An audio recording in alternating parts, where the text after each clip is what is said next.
Chapter 141, Chapter 140. The moment Suho stepped into Jisun prison, Beru sent a warning. Yeah. Suho nodded and focused his gaze forward. He could sense the presence of people throughout the prison. The criminal always returns to the scene of the crime. Was that it? But that wasn't the case. Looks like we have competition. Is that a summoner? The bounty hunters who had arrived at the prison before Suho frowned as soon as they saw him. More precisely, it was because of the small wolf sniffing around in front of Suho. Is that a summoned beast specialized in tracking? Tsk. Another annoying competitor. Seeing their wary gazes, Suho realized once again that the bounty hunter world was a fiercely competitive society. However, some didn't just see him as a competitor, but approached him first with goodwill. Hey, are you a part of a team? It doesn't seem like a combat summoned beast. Would you care to join our team? No. Team up with us. In dungeon raids, where abilities unrelated to combat were meaningless, summoners were an unpopular class. However, the situation was completely different when hunting villains. Especially in this case, summoners with heightened senses of smell or tracking abilities were highly sought after. Mylid's popularity is soaring. Whenever Suho flatly refused their offers, they would reluctantly back off. It's dangerous for a summoner to face a villain alone. He's probably young and naive. Well, some people only learn from their own mistakes. Looks like a newbie. Don't come begging for help later, got it? Countless condescending pieces of advice followed, but Suho ignored them. Despite that, some still handed him their business cards as they left, seemingly unwilling to give up completely. If you change your mind, give me a call. We'll probably run into each other often anyway. Bake Miho was right. Suho recalled Bake Miho's words about the shortage of manpower. There are definitely not enough bounty hunters for the scale of this incident. Not everyone will be here. It's been 2 days since the incident, so many have probably already checked this place and moved on. Beru's words made Suho nod in agreement. Just as Suho had come here first to investigate, most bounty hunters would have started their search here. By examining the traces of battle left behind, they could gauge the approximate level of the villains. Looks like there were some pretty strong ones mixed in. Should we just back off this time? It might be better to go back to dungeon raiding. Let's do that. Some hunters, realizing that this villain hunt wouldn't be easy, turned back without hesitation. This was a stark contrast to the White Tiger Guild, who had eagerly taken on this task to ensure the safety of the citizens. Actually, the White Tiger Guild is an exception. Most hunters wouldn't risk their lives for something that doesn't pay well. Who whispered to Suho as they watched the hunters leave the prison one by one. The reason the White Tiger Guild is this way is probably because their guildmaster was a firefighter before awakening.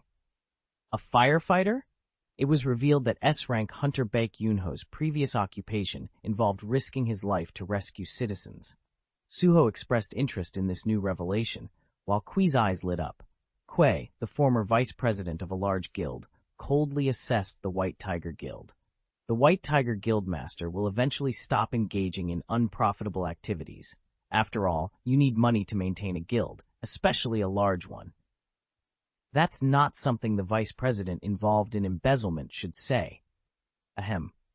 Taking offense, Ki quietly disappeared into the shadows.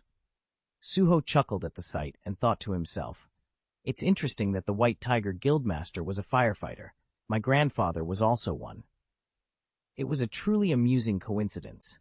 The fleeting thought of, maybe they knew each other, crossed his mind, but he quickly dismissed it and focused on his investigatee, and he was able to confirm one thing. I'm certain, there's no sign of any electronic anklets being removed anywhere. Yes, there are no traces of explosions either. Beru agreed. The interior of the prison, stained with blood from the battle, bore the scars of countless skills unleashed, but nowhere were there any signs of removed anklets or explosions, which meant they must have had some special method to disable the anklets. They used magic without removing the anklets. That was the only conclusion he could draw from the scene.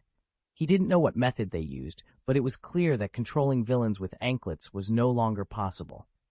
However, Suho didn't need to worry about such things. That was the association's job, so Suho decided to focus solely on his investigation. Gray, memorize all the scents here. Woof! Gray sniffed around even more diligently at Suho's words. It was too difficult to memorize 500 faces.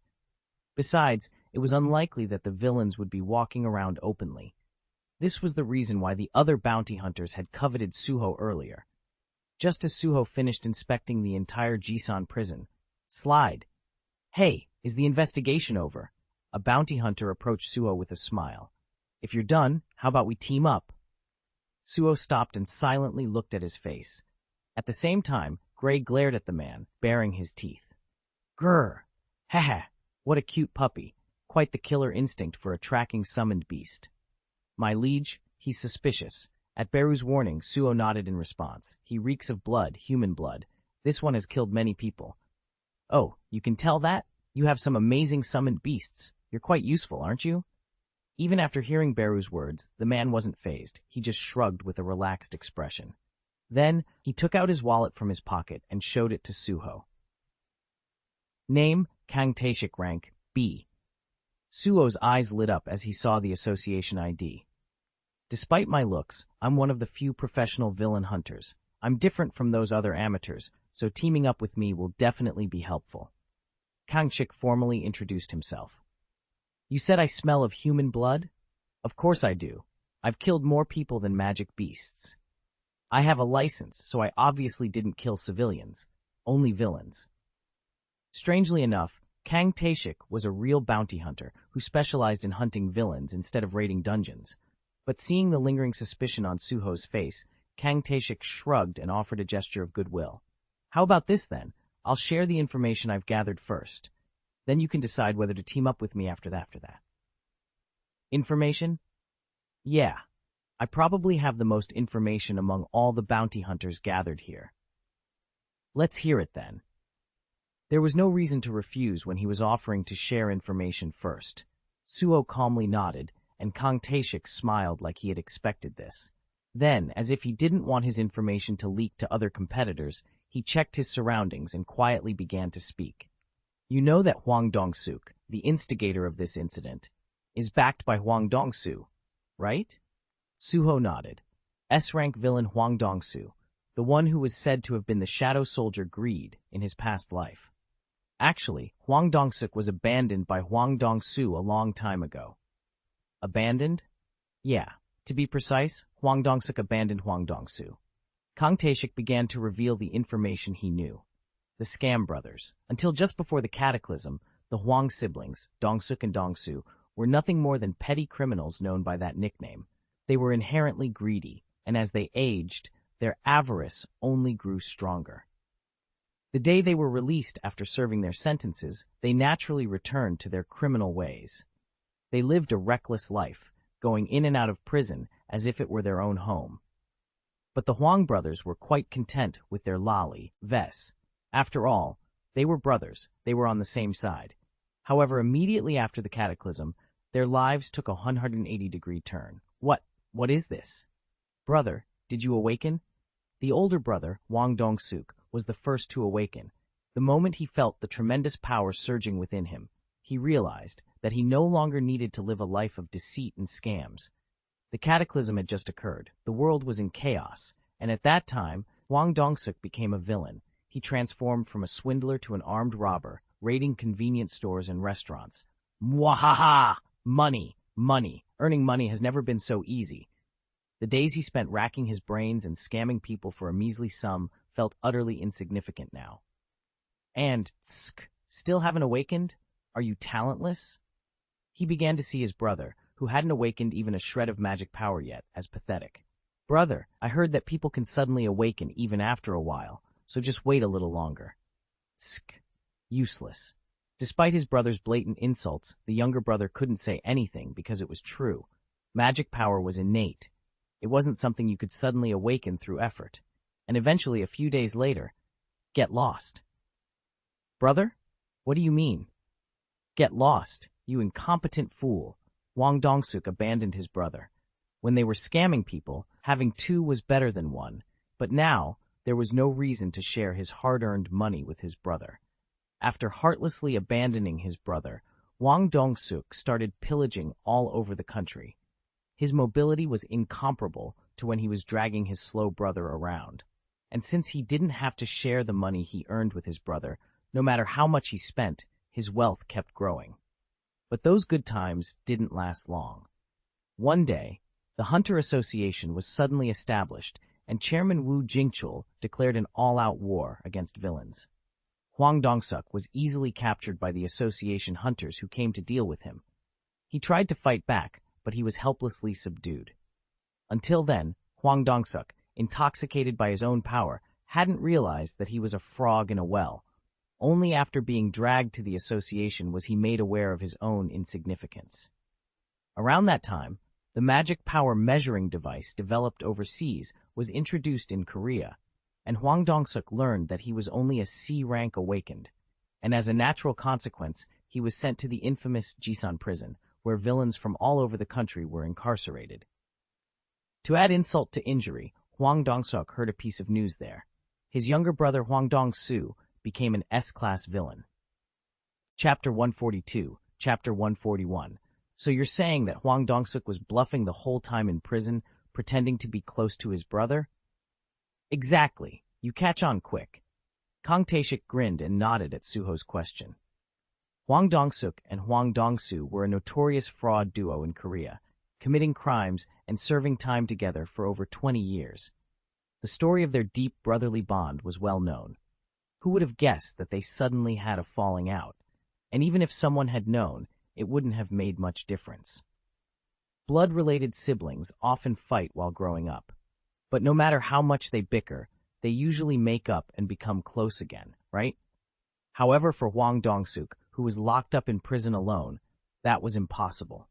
No matter how much he wanted to reconcile and get along again, it was impossible without talking to each other first. Hwang Dong-suk had no way to contact Hwang Dong-soo, who was hiding from the association. But not having a way to contact him wasn't a problem. It meant that others had no way of confirming that their relationship had soured. So Hwang Dong-suk could comfortably threaten others, saying that if they messed with him, Hwang Dong-soo would come visit them or their loved ones. That must have been quite effective. It was incredibly effective. Only one sentence was needed to make even A-rank villains bow their heads to Hwang Dong-suk. Suho understood why Hwang Dong-suk had become the prison's kingpin. He had already witnessed the power of an S-rank, like Thomas Andre or his own mother. Someone with similar power becoming an awakened criminal was like a walking natural disaster. From the villain's perspective, defying Hwang Dong-suk meant facing the terrifying prospect of that unstoppable force. Moreover, Hwang Dong-suk got lucky. The real reason Hwang Dong-soo was known as an S-rank villain was because of Choi Jong-gin. Those who officially work as hunters undergo mana measurement and register with the Hunter Association. However, many villains skip this process. Hwang Dong-soo was one such villain who had never officially measured his mana level. Despite this, he was declared an S-rank villain due to a specific incident. Chairman Woo Jingchul sent Choi Jong-gin to catch him, but he got away. That pretty much sealed the deal. From that day on, Hwang Dong-soo became someone untouchable, as even the association's strongest S-rank hunter, Choi Jong-gin, couldn't catch him. He disappeared after that day, but that only made him even scarier. No one knew where he was or what he was plotting. Listening to his fellow hunter's explanation, Suho asked the question that had been on his mind the most. Mr. Kang Tae-shik, right? How do you know all this? That? Kang Tae-shik shrugged as if it were nothing. I used to be Hwang Dong-suk's cellmate. I heard it directly from him when he was bad-mouthing his brother before Hwang Dong-soo awakened. You were a villain? No, I awakened while in prison, so I immediately volunteered to become an association hunter. Is that a satisfactory answer? Suho nodded. The Hunter Association had always been short on manpower since its establishment. In a world where you could rake in money by entering dungeons, who would want to be a civil servant? So the association often resorted to recruiting talented individuals from among the villains who showed potential for rehabilitation or hadn't committed serious crimes after awakening. Kang Tae-shik was one of them. So what do you think? Do you like my information? Of course, I am not going to stop you if you want to ditch me now and use my info for yourself. Kang Tae-shik was surprisingly cool about it, but he was also clever. Ah, of course. Kang Tae-shik met Suho's eyes with a meaningful smile. This might not be all the information I have, so choose wisely. Let's team up. Kang Tae-shik's smile deepened at Suho's response. Well, that's an expected answer from a young summoner, so we're partners now, right? Suho and Kang Tae-shik left Jisan prison together. They immediately set Gray on the trail of the villain's scent. Woof! Needless to say, Gray's senses were far superior to those of trained police dogs. He could even smell mana. I knew teaming up was the right choice. Kang Tae-shik nodded in satisfaction as he followed Gray, who was confidently leading the way. Hey, Sung Suho, right? How about we stick together even after this is over? I'll think about it. Don't be so hesitant. It's not like summoners are popular in dungeons. Thump! Suddenly, both Suho and Kang Tae-shik's expressions changed as they focused ahead. At the end of the path Gray was running towards, they could see a small town. They're hiding in a town, not the forest. This is troublesome. Kang Tae-shik's eyes sharpened. Yamri Village, Yeongbukmyeon, Pocheon. In reality, this place was closer to a small town than a city. It was said that in the past, the area was densely forested with pine trees, attracting thieves who thrived in the darkness. Hence the name Yamri, meaning village that enjoys the night. It was surrounded by lush forests and mountains.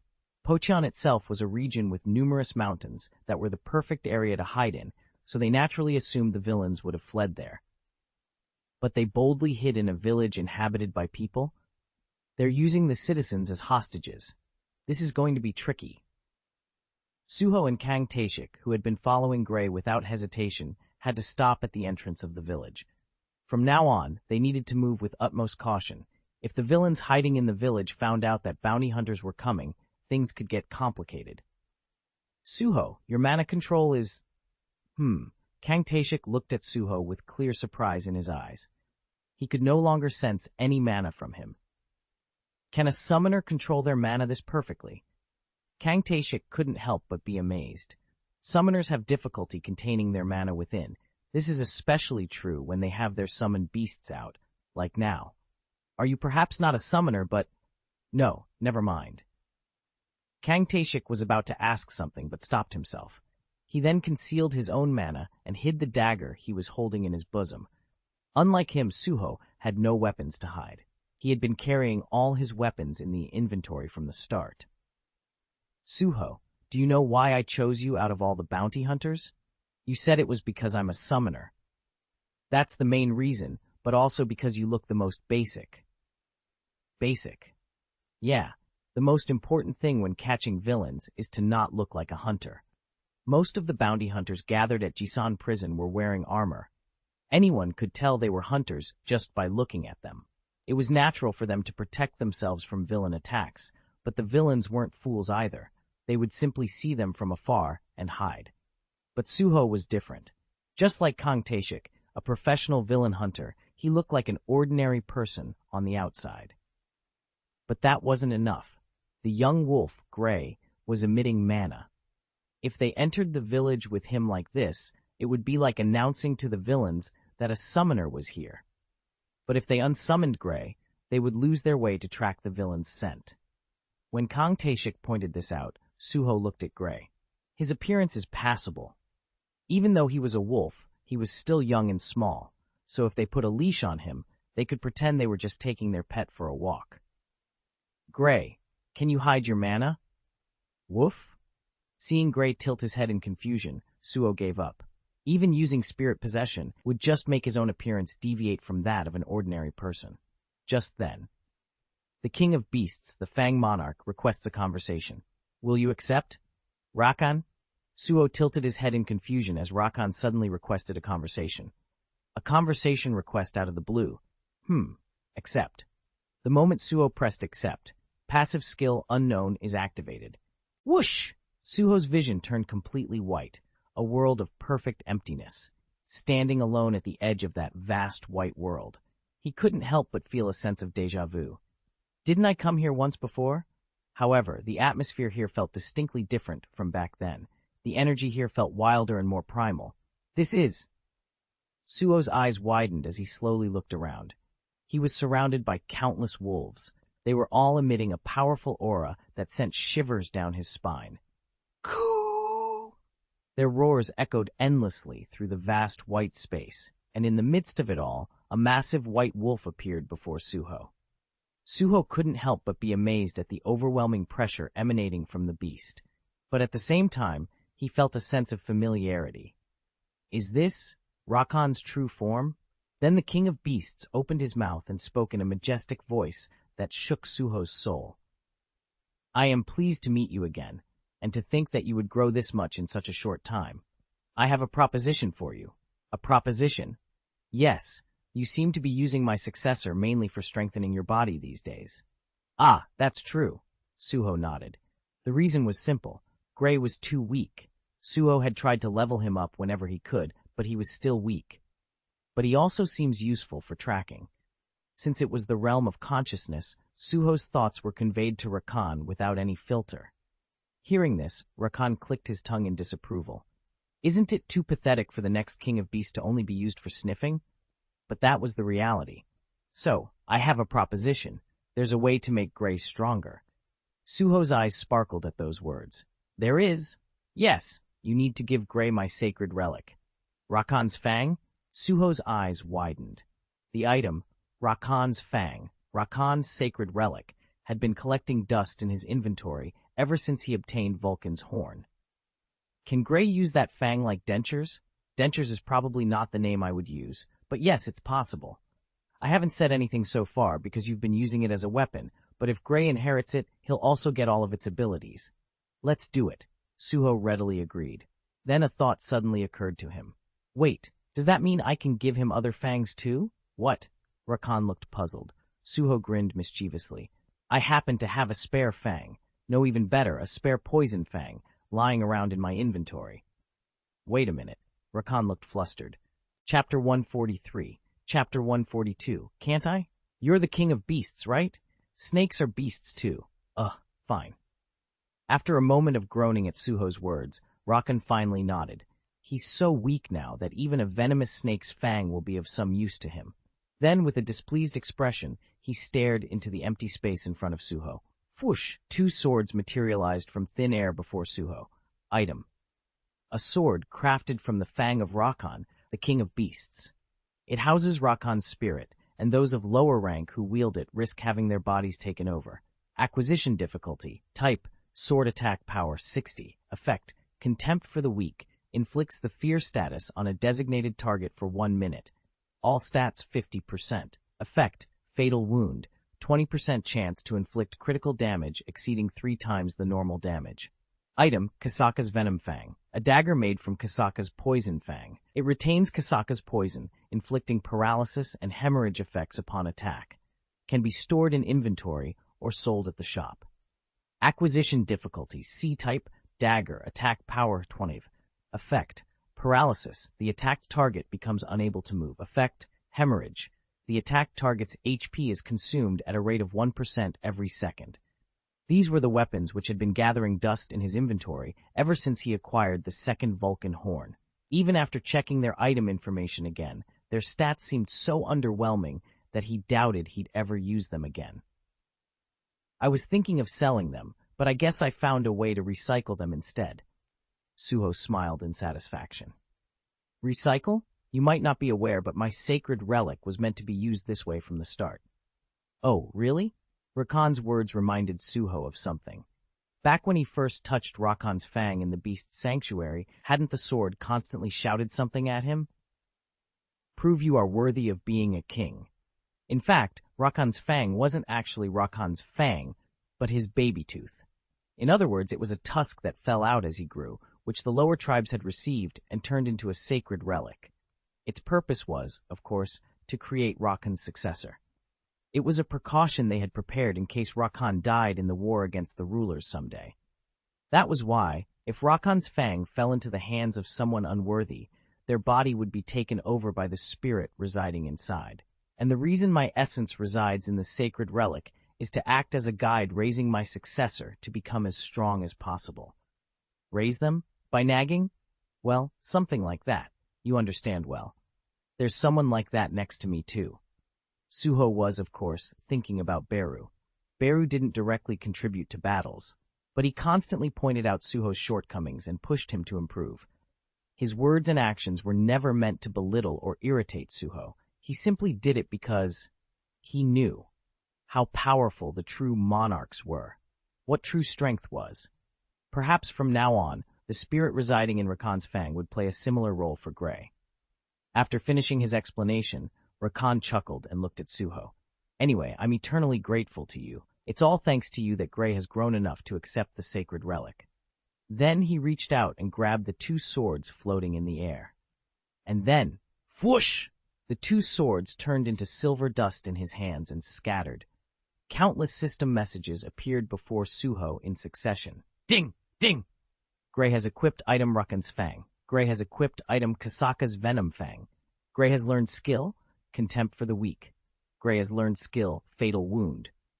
Gray has learned skill, Paralysis. Gray has learned skill, Hemorrhage. Wow, this is pretty amazing. Suho couldn't help but admire it.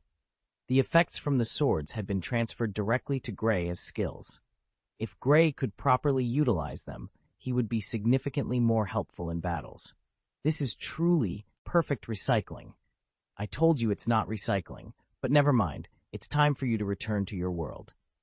Rakan, still looking displeased, sighed and sent Suho back to reality. Take good care of Gray from now on. Whoosh! Woof! When Suho's consciousness returned, the little wolf Gray was right in front of him, his eyes wide with surprise. He had sensed the new power surging within him. His appearance hasn't changed. No, wait. Did his fangs always look this sharp and menacing? But his looks, however, weren't important. Gray's level had increased by a whopping 15 levels. Of course, this growth wasn't solely due to absorbing the power of the items. It's because Rakan's spirit now resides within Gray, the inheritance of power. It was probably similar to when Circa got the Ice Tree Spear from the Frost Monarch. So you're saying there's a way to hide this summons' mana? Kang Teshik, who asked again not having received a response, made Suho grin as he looked at Gray. Gray, can you do it? Woof! Gray perked up his ears at Suho's words and then lowered his body. Rakan's spirit within his body was teaching him how to hide his power. And then, amazing. It actually worked? Kang Teshik's eyes widened in surprise. The mana that had been emanating from Gray disappeared like a lie. He couldn't help but admire it. He's quite the outstanding summoned beast, despite his looks. This makes things easier. As Kang Teshik said, they now had the absolute upper hand against the villains. They could track them, but they were unaware of their presence. Shall we go then? Yeah, lead the way. Woof! Suho and Kang Teshik, with Gray in the lead, entered Yamri village. Gray, with his ears perked up, sniffed around confidently, tracking the villain's scent, but his actions looked no different from a normal puppy on a walk. His size and appearance weren't threatening at all, so even without a leash, he looked perfectly normal. The village is quiet. Too quiet.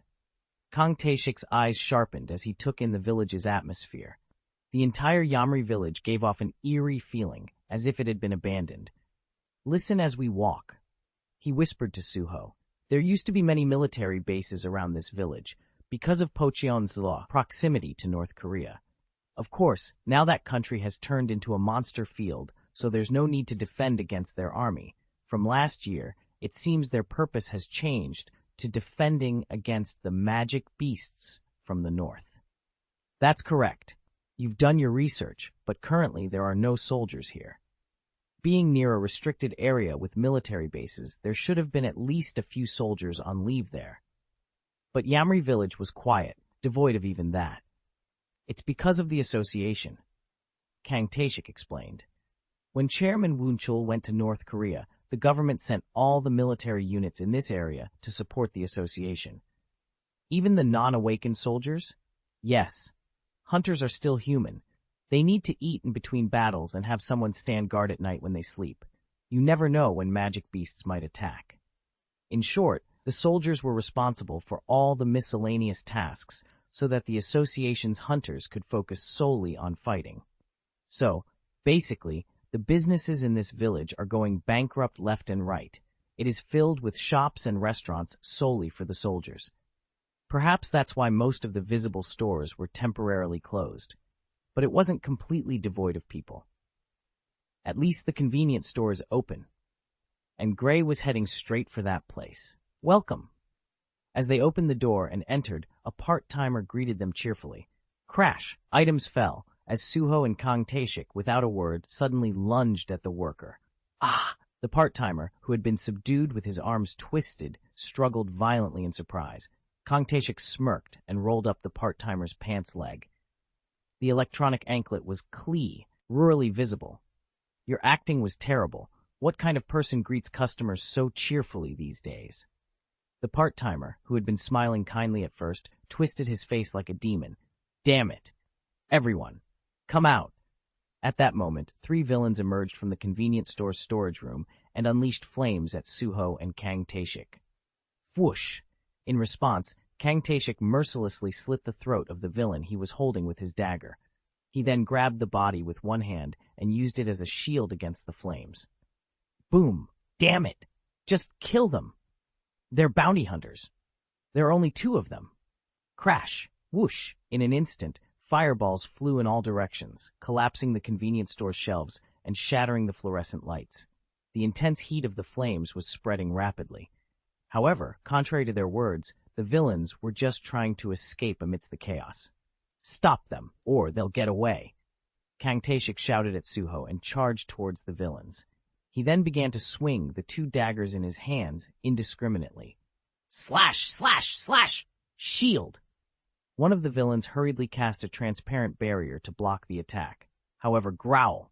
He failed to notice that in the midst of the chaos, a small wolf pup was approaching him from behind. Gray, who stealthily closed the distance, swiftly bit into his Achilles tendon. Effect. Fatal wound has been activated. Effect hemorrhage has been activated. The target's HP will be consumed at a rate of 1% every second. You damn rat! He screamed and kicked Gray with his foot, but Gray, like a real rat, nimbly dodged the kick and immediately bit into the thigh of another villain standing nearby. Paralysis has been activated. Thud.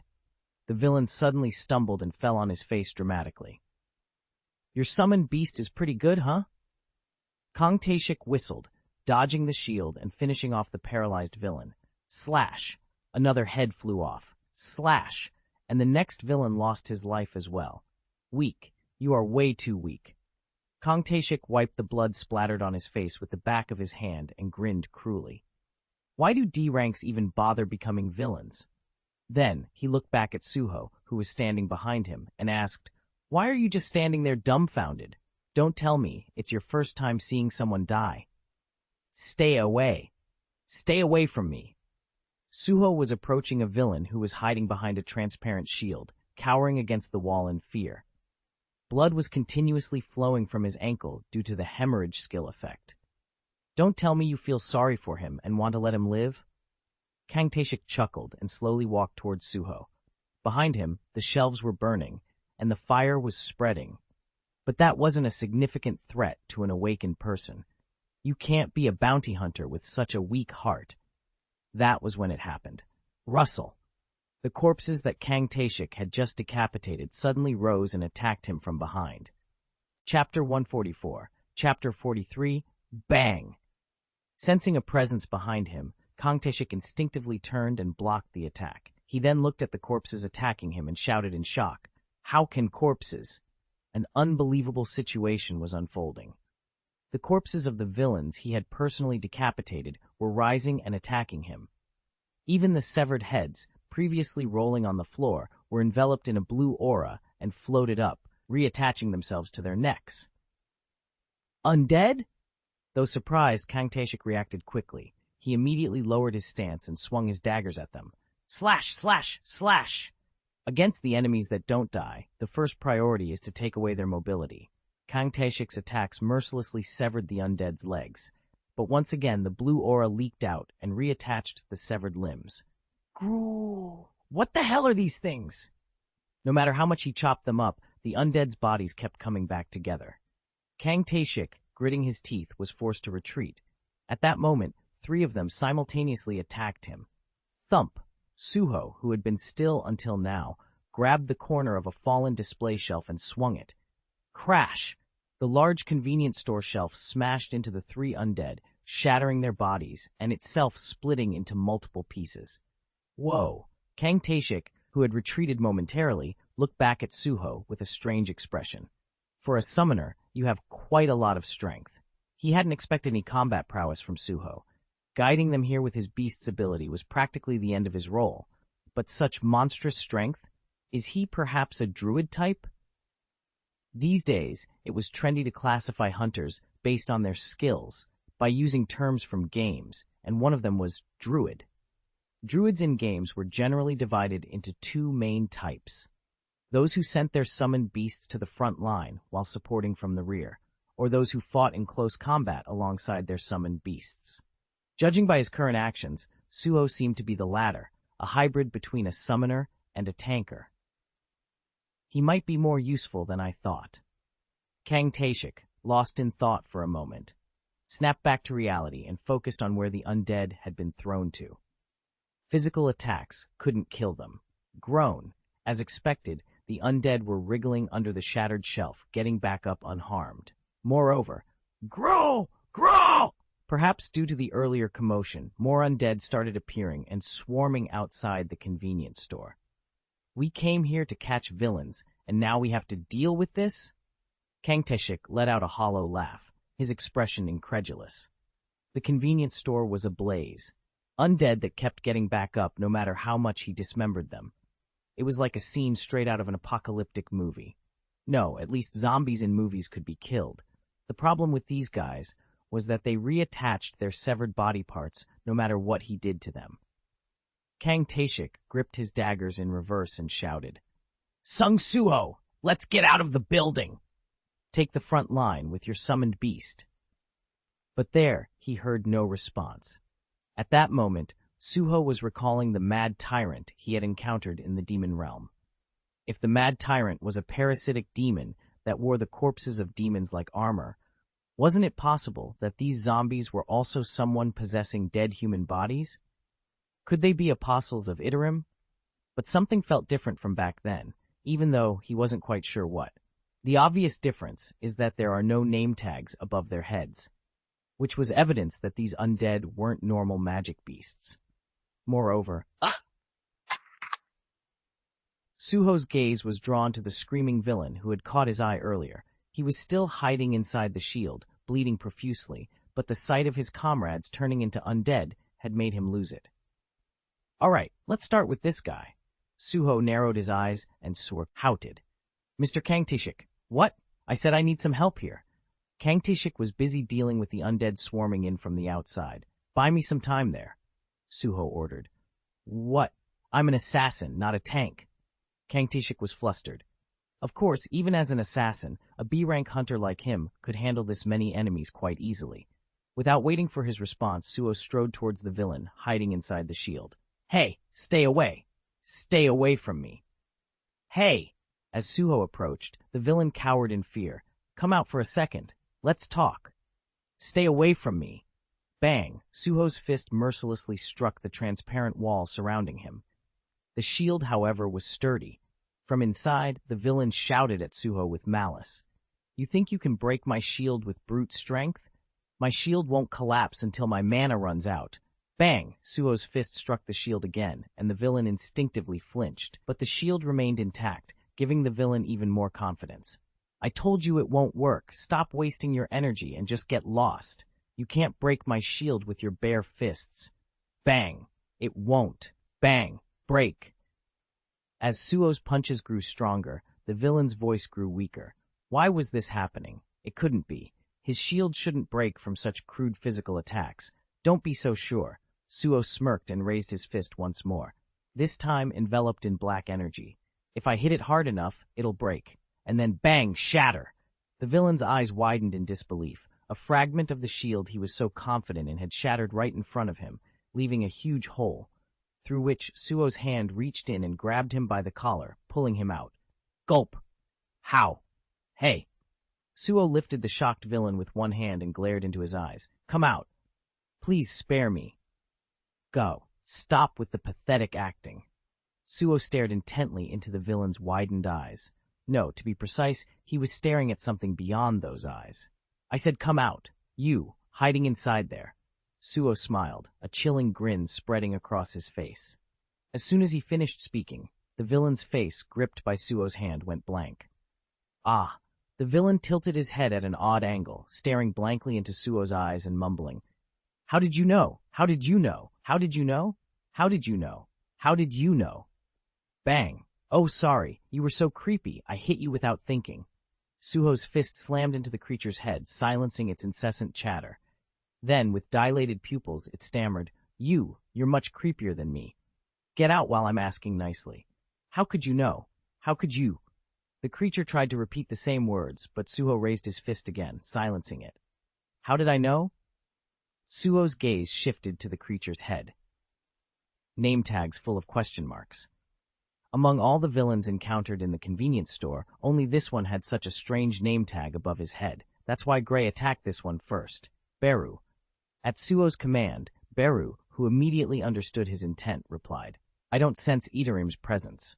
Rather, it feels more like—" Beru had fought alongside Sung Jinwoo against countless enemies and was familiar with most races. In this situation, there was only one possibility. It seems to be a member of a demonic spirit clan. Demonic spirit? Demonic spirit, Monin. It literally meant an evil spirit. Yes, they are mainly ghost-type monsters that live in the spirit realm. Being non-material entities, they are difficult to kill with physical attacks. As expected. Suho nodded and looked around. Something had felt off all along. How could a fire be raging like this without the building's fire suppression system activating? Suho grabbed the demonic spirit by the collar again and said, "I don't know where the illusion starts, but dispel it now." I can't. I'll die if I do." The demonic spirit panicked and shook its head, vigorously. But its feigned expression didn't fool Suho. It was also part of the act. Suho tightened his grip. "Should I kill you now?" "It's a lie. You lie. You can't kill me." That was what bloodlust activated. The demonic spirit shuddered as it met Suho's gaze, its dilated pupils reflecting pure terror. Effect Fear has been activated. The target's stats are reduced by 50% for 1 minute. What was this feeling? The demonic spirit felt its body grow limp, as if it were struggling underwater. And it saw it. The deep abyss contained within the black shadow stretching behind Suho. Who are you? Why do you carry such a deep aura of death?" The demonic spirit felt itself shiver in fear before Suho. It wasn't just because of the bloodlust skill. As a spiritual being, the demonic spirit felt as if it could be swallowed at any moment by the endless abyss always accompanying Suho. All right. Finally, the demonic spirit, overwhelmed by fear, succumbed to Suho's demand. At that moment, Fwah! The illusion that had enveloped the convenience store vanished, and the true state of the village, hidden beneath the illusion, was revealed. Ugh! What the hell is this? Kang Taeshik, who had been grappling with the undead outside, grimaced. Suddenly, a sickening stench of blood assaulted his nose, and an unbelievably gruesome scene unfolded before his eyes. Countless corpses lay scattered in front of the convenience store, drenched in blood. The once peaceful and quiet Yamri village was now a scene of utter devastation. A horrific massacre had taken place here even before they arrived. Were we under an illusion? I didn't hear anything about a villain with this kind of skill among the escapees. At Kang Taeshik's words, Suho glared at the demonic spirit with a ferocious expression, grinding his teeth. "Tell me everything. What happened here?" "That's— Ah!" The demonic spirit was about to respond when it suddenly started screaming. Chapter 145, Chapter 144. Tsk! Some fool has let them break the barrier. The old man, who was leisurely resting on the sofa, clicked his tongue and turned his gaze towards the window. What? At his words, Hwang Dong-suk, sitting in front of him completely wasted, sobered up instantly. Shit! Are they already after us? He jumped up and frantically looked out the window, the blood-red sky, the streets covered in blood and corpses, the undead walking on them, all moving in the same direction. It was all evidence that outsiders had entered the village. Hwang Dong-suk gritted his teeth and glared at the old man. This wasn't part of the deal. You said you erased all traces. What is this? Calm down. There are only 2 of them who entered the village. It's just that they happened to find the demonic spirit that was the medium for the illusion, so the illusion was broken. Hearing the old man's explanation, Hwang Dong-suk's face relaxed again. What? Only 2? Yes, 2. They're probably just hunters passing by. Heh. Is that so? He licked his lips with a wicked smile. Good. If they're hunters, they'll probably have some weapons on them, right? They had managed to escape from the prison, but it was still too early to relax. Although they had looted as many weapons as possible from the guards, most of his subordinates were still unarmed. It was imperative to secure as many weapons as possible before the pursuers found them. What's their level? Well, they found the demonic spirit I planted in your subordinates, so at least one of them must be a magic-type hunter above B rank. A magic type above B rank? Hwang Dong-suk rolled his eyes and started calculating in his head. Of course they can't be S rank. S rank hunters were like walking precious gems. They weren't the type to leisurely pass through a remote village like this. The probability of those high-value individuals appearing here just to catch some villains was close to 0. And for the same reason, even A ranks were too valuable to become bounty hunters. Then it's just 2 B ranks at most. Magic types are a bit tricky, but they can't win against overwhelming numbers. Hwang Dong-suk called one of his subordinates waiting outside and gave him an order. Hunters have infiltrated. Gather everyone who's resting in the houses. There's a chance they're 2 B ranks, so overwhelm them with numbers. Yes, sir. I'll relay the message. Hwang Dong-suk smirked at the sight of his subordinate stiffening at his command and hurriedly running outside. That bastard finally got some discipline. Guess you need to see someone die to learn your lesson.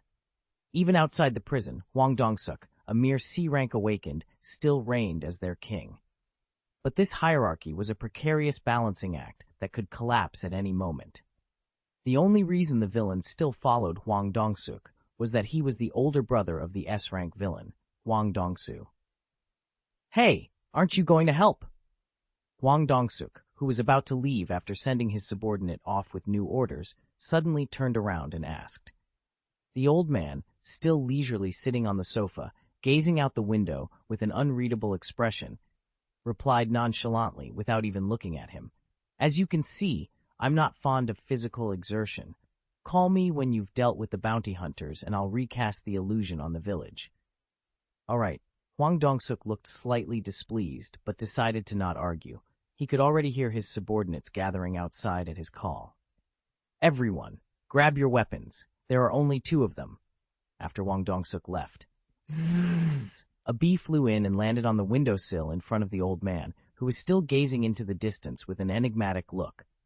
You've arrived. Finally, a faint smile appeared on the old man's lips. Suho couldn't help but be surprised. Suddenly, a blue aura erupted from the demonic spirits, or rather, the villain's body, accompanied by a scream. The villain fainted on the spot. Beru, with a grave expression, muttered, "The demonic spirit inhabiting this human's body has been annihilated. Why so suddenly? Is there any reason?" It seems there was some kind of restriction placed on it by a demonic shaman. The beings of the spirit realm are skilled in such sorcery. That means there's a high-ranking demonic spirit nearby. Suho nodded gravely at Beru's words. Come to think of it, the one who created my leveling system was also a sorcerer from the spirit realm. The great spellcaster Kandiaru. The leveling system he designed could also be considered a form of sorcery. Even if not to that extent, a high-ranking demonic spirit could easily place a restriction spell that would kill someone if they performed a certain action. I came to catch a few villains, but it seems I've stumbled upon something much bigger. Sung Suho. Just then, Kang Tae-shik's urgent cry came from the front. Come quickly and help. More and more undead are swarming in. With the demonic spirit's illusion dispelled, Yamri village started resembling a town taken straight out of an apocalyptic movie. If they were ordinary undead, a B-rank hunter like Kang Tae-shik wouldn't break a sweat, but these were strange creatures that could reattach their severed limbs. And what was even worse, it seems these undead were originally the residents of this village. The villains must have slaughtered them all while taking over the village. Kang Tae-shik's expression was one of disbelief and shock as he spoke. They had assumed that the villains wouldn't harm the citizens, keeping them as hostages in case their location was discovered. but that was a very civilian-like perspective. Damn it. These guys are crazier than I expected. This is what makes them true villains, and villains, regardless of their rank, should all be killed. Muttering this with a chilling smile, Kang Taeshik glared ahead. Then, slashing at the undead's limbs, he shouted towards Suho. Sung Suho, usually, in cases like this, the one controlling these things is hiding nearby. Use your summoned beast to find him. But there was no need for that. The one controlling them had already revealed himself. Suddenly, villains appeared from all directions and began attacking Suho and Kang Taeshik. Ha! So you were all hiding around here. Despite facing an even greater crisis, Kang Taeshik's eyes gleamed with excitement. Then, he turned to Suho with a cold smile. Sung Suho, you did well. Your role ends here. From now on, it's every man for himself. Before Suho could react, swoosh, Kang Taeshik vanished from sight as if he were never there. Suho's eyes widened at the bizarre sight, and Beru gritted his teeth. So that's why he was so relaxed even in this situation. He was hiding an ability like that. But Kang Taeshik didn't use his stealth skill to run away. Ack! What the? Cough! Screams erupted from the villains who were attacking Kang Taeshik alongside the undead, and then fountains of blood spurted out. An assassin! This is crazy. We weren't told about this. They said, he's a magic type. The villains, who had been emboldened by their numerical advantage, were now thrown into disarray. But then, tsk, an assassin? You're nothing. The magic-type villains standing behind them unleashed a fireball at the villains who were bleeding out. Whoosh! Boom! Ah! Why me? There was no loyalty among villains. They had merely escaped together out of convenience. The villains caught in the explosion were engulfed in flames and rolled in agony on the ground. But it was effective. Ah! A brief cry of pain escaped Kang Taeshik, and along with it, a translucent silhouette engulfed in flames appeared in the empty air. There he is! Kill him! The villain who had cast the fireball pointed triumphantly, and the other villains, grinning wickedly, launched a full-on attack. But amidst the chaos caused by the stealth ability, they had forgotten about one person. Salar, D. At Suho's quiet voice amidst the undead, the being slumbering in the sea of death opened its eyes. The king of snowfolk, the frost monarch, is watching you. Suho felt the gaze of that ancient being, but still commanded confidently. Blessing of the frost. Blessing of snowfolk, the frost monarch Sillard, has chosen you as his shaman. The shaman can summon a blizzard of frost by offering their mana as a sacrifice. Whoosh! At that moment, a chilling white wind began to swirl around Suho. Skill, Blizzard of Frost activated. Mana required 100 per second. The Blizzard of Frost, which had once turned the facade island into a glacier, now enveloped Yamri village. What is this? A blizzard! As the villains cried out, an intense cold engulfed them. The unbelievably cold ice gripped the legs of those standing on the ground. Damn it! My legs! Undead and villains alike, everyone's legs began to freeze. What is this? Kang Taeshik, his stealth deactivated, looked back at Suho with a bewildered expression. Thanks to the icy wind, the flames that had started to consume his body were now extinguished. Using nature-type magic too. You are a druid after all. Kang Taeshik nodded, convinced that his earlier guess was correct. And as he turned back to face the villains, his eyes gleamed with a cruel light. Most of them here were low to mid-rank awakened, so only a few managed to break free from the ice by themselves. Now you're all mine. Slash, slash, slash, slash, slash! Kang Taeshik lunged forward, relishing the moment. He mercilessly targeted their vital points, necks, arteries. With every swing of his daggers, blood spurted out. Wah! Run! The villains, finally freeing their legs from the ice, started to flee in terror. But debuff, Curse of Frost applied. Attack speed reduced by 30%. Movement speed reduced by 30%. They were still struggling within the Blizzard of Frost. Kang Taeshik, however, recognized as Suho's ally by the Frost Monarch, was unaffected by the debuff. He slaughtered the fleeing villains one by one, laughing cruelly. This is why I love fighting humans. Unlike the monsters in dungeons, humans were so easy to kill. He shouted towards Suho with an expression of pure joy. Sung Suho, let me teach you an important lesson as your senior. Remember this. Everyone can die. Even the strongest hunter, that truth remains unchanged. Kaboom! At that moment, Kang Taeshik's head exploded. "You arrogant bastard, acting all high and mighty." Thud. The villain who had blown Kang Taeshik's head off with all his magic power gritted his teeth and stomped on his corpse. He continued to trample Kang Taeshik's body repeatedly, shouting, "That's right, you bastard. Everyone dies. Did you think you were an exception? Huh? Mah." Then, with a ferocious expression, he glared at Suho, the one who had summoned the blizzard, and growled, "Now there's only one left. Kill." But at that moment, arise. An ominous ripple spread through Kang Taeshik's shadow behind the villain. Chapter 146, Chapter 145, The Sea of the Afterlife. Kang Taeshik's soul was falling into the endless darkness. Is this death? The moment of pain was brief, but the moment of death was agonizingly long. The seemingly bottomless abyss was pulling him downwards. In this continuous fall, Kang Taeshik's soul was seeing flashbacks of his entire life. Memories were unfolding before him like a panorama, and every moment he was harming someone. Killing, killing, killing. Suddenly, Kang Taeshik looked down at his blood-soaked hands. That's right. Since awakening his abilities, he has killed countless people with these hands. There was never a day when these hands weren't stained with blood. Even he knew that he was crazy, but he enjoyed it. That period lasted 2 years. He had committed petty crimes and been caught by the police before, but it had only been 2 years since he truly started enjoying killing as a villain hunter. But, as the flashback continued, Kang Taeshik's image in the memories grew younger and younger, and at the end, the memory of that day was finally revealed. Yes, that was the beginning. Suddenly, a bluish light flickered in Kang Taeshik's eyes, even as he was falling into the abyss of death. Just then, he saw a young boy being beaten. "You good for nothing. If it weren't for you, die, die, die, die, just die. Ack, Dad, I'm sorry. Ack, please, it hurts so much. Ack." A broken bottle, a small, messy room. There, a drunken man was mercilessly beating a young boy. In that memory, the boy's body was always covered in bruises, and he was always crying loudly. He was in pain. He begged him to stop. He admitted his fault, but the father's kicks only grew more violent. After years of such relentless beatings, the boy finally realized something. To avoid being beaten further, he had to become strong, and the first step was to hold back his tears.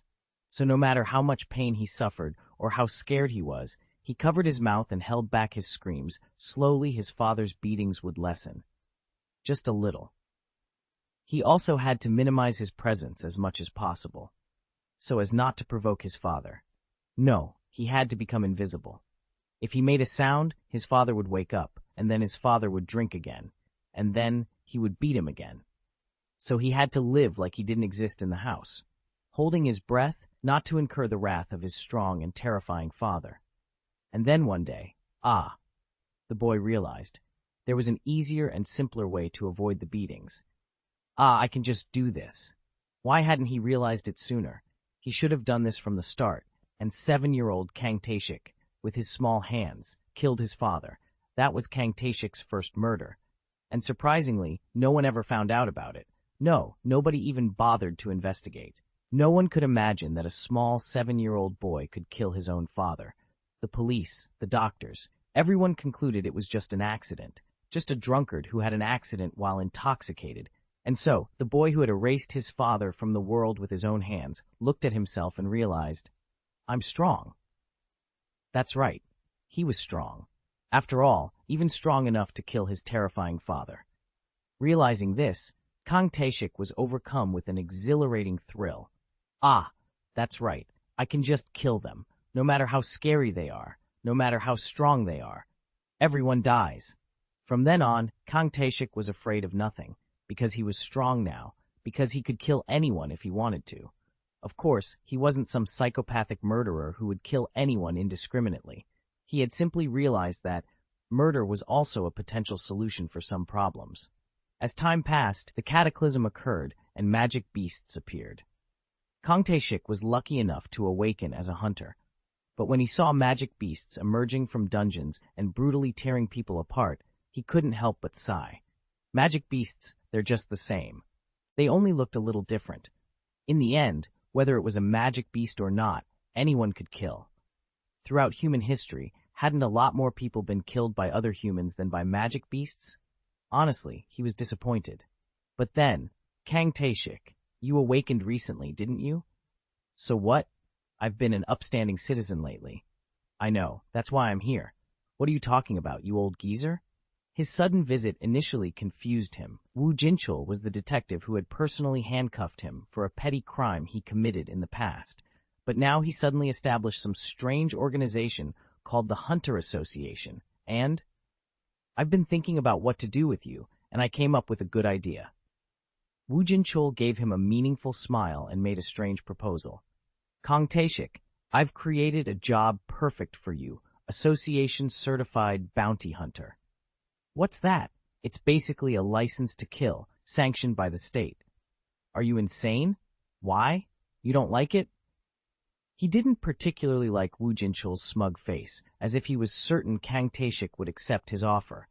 But in the end, Kang Tae-shik couldn't refuse Woo Jinchul's proposal, because it was honestly tempting. He would be allowed to kill people, and he'd get paid for it. Well, killing people is definitely easier and more fun than killing magic beasts. That's how Kang Tae-shik became a bounty hunter, and in the past 2 years, he had personally killed hundreds of villains with his own hands. Heh, I've killed quite a lot. Kang Tae-shik's soul, wandering in the sea of the afterlife, chuckled as he witnessed each of those murders one by one. But for some reason, the more he saw the accumulation of their deaths in the flashback, the deeper Kang Tae-shik's soul sank into darkness. Hundreds of hands emerged from below, pulling his soul deeper like demons. Let go, you bastards! I can't breathe. I can't cough. Looking back, he realized that the pit he was falling into was one he had dug himself. And then, ha ha ha, what a delicious-looking evil spirit! Kang Tae-shik's soul trembled at the old man's laughter echoing from beyond the darkness. A primal sense of revulsion washed over him. At that moment, Kang Tae-shik realized that his soul was trapped in the center of a magic circle made of red threads. The magic circle held his soul like a spider's web, refusing to let go. Come here. I shall personally turn you into a demonic spirit. Suddenly, a skeletal hand emerged from the darkness and grabbed him by the hair. At that moment, an excruciating pain, as if his limbs were being torn off, surged through him. Kang Tae-shik screamed horribly and desperately struggled to break free from the old man's grasp. But even that was merely entertainment for the old man. What a lovely scream. You're the perfect ingredient for a demonic spirit. Yes, that's it. Embrace all the sins you've committed with your own hands. The process will be agonizing, but if you endure it...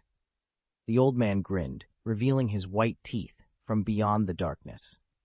You will be reborn as a thoroughly corrupted soul, eternally experiencing that pain. Finally, the red magic circle was complete. The old man's giant hand grabbed Kang Tae-shik's soul and lifted it up. Kue, now fallen spirit, you are mine. That was when it happened. Arise. A ray of darkness descended from above, covering Kang Tae-shik's soul. Crack! The dark power tore through the red magic circle like it was nothing. What is this? The old man cried out in surprise, losing his grip on Kang Tae-shik's soul. Ah, this power! Kang Tae-shik, forcibly pulled upwards by the darkness, trembled with a different kind of fear.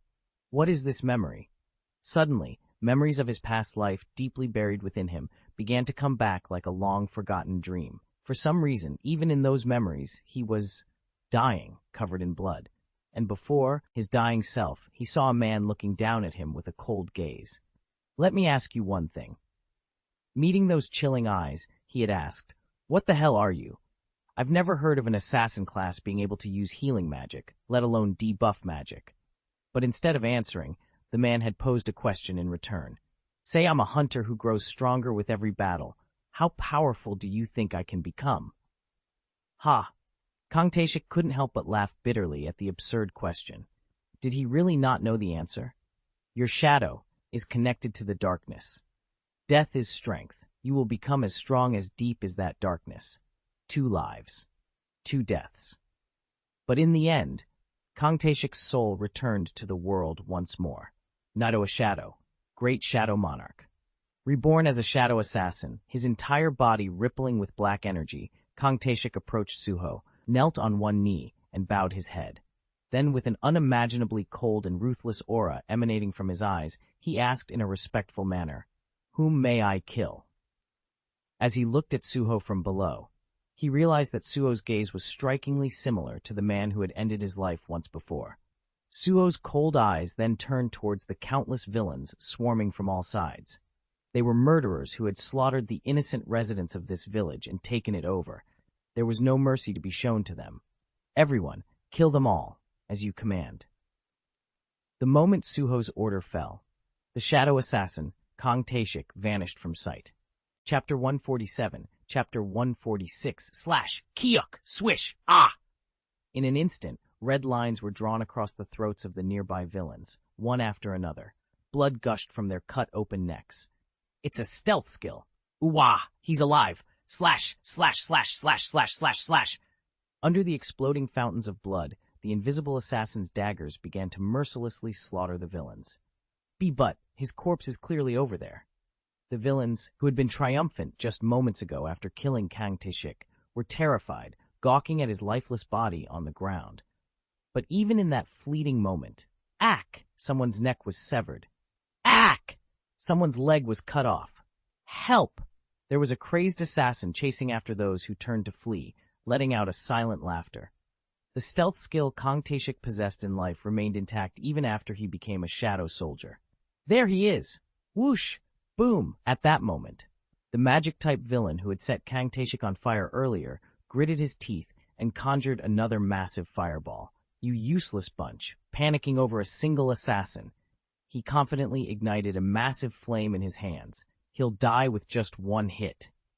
This wasn't an exaggeration or a bluff. Assassins were known for their powerful and precise attacks, but their weak defense was a major disadvantage. They didn't even wear armor, claiming it hindered their agility. That's why they were mediocre fighters who could only show their true potential when hiding behind sturdy tankers. But what about magic types? First of all, they didn't need to engage in hand-to-hand combat like assassins, so they could wear heavy and durable armor for protection. And no matter how many monsters swarmed them, or even if an invisible enemy appeared, like now, they could just unleash wide-area magic attacks. Get out of the way, you idiots! Move! At the warning from behind, the villains scattered in all directions. Whoosh! But even as they fled, the invisible assassin continued to claim their lives. Suddenly, a massive fireball flew towards the last victim and exploded, covering the entire area in flames. Kaboom! At that moment, Kang Taeshik, now a shadow assassin, was inevitably caught in the explosion. But the emotion he felt as his body melted away in the intense heat wasn't fear or pain. It was an overwhelming admiration and gratitude for Suho, who had taken him in as a shadow soldier. And at the same time, he realized, so this is what it means to be a shadow. He understood the true value of the power bestowed upon him. Life and death. The one who controls the life and death of the enemy at the boundary between light and darkness. That was the essence of an assassin. Truly, this power is most suited for an assassin. He suddenly recalled the gaze of the man who had given him his first death long ago. He remembered the movements of that man, who carried the deepest shadow within him. Imitating that man's movements, Kang Taeshik gripped his two daggers in reverse and his eyes gleamed, ready for slaughter. Whoosh! A new power flowed into his melting flesh. The black energy that formed him instantly recombined his body back into shape. He darted forward like a demon and stepped on the foot of the magic-type villain who had dealt him his second death. Crack! Ack! The villain was startled by the sudden pain in his foot and tried to retreat hastily. Too late. Slash, slash, slash, slash, slash, slash, slash, slash. He mercilessly slashed at his momentarily immobilized victim. Faster. Faster and faster. Even faster. Countless lines were carved into the villain's body, and a horrific scream erupted from his mouth. A cruel yet beautiful spray of blood bloomed. Beneath it, the silhouette of a ruthless assassin, drenched in blood, was revealed. His eyes and mouth were curved into a wide smile. Struggle all you want. From now on, I am invincible. B-rank assassin, Kang Taeshik. The moment he became a shadow soldier, he had become the ultimate reaper, free from the assassin's sole weakness. He's like Quay. Suho inwardly compared him to the Shadow Lancer, Quay, as he watched him fight. Lee Min-sung, the A-rank villain. He had been modified by the Queen Bee, losing all his skills but gaining immense piercing power and speed, transforming into a lancer. He had become a specialized damage dealer, sacrificing defense for agility. But Kang Taeshik, the B-rank assassin, had become a completely different kind of shadow soldier. He was slightly slower, but he had the stealth skill. Kuei, who attacked with lightning speed, and Kang Taeshik, who was literally invisible.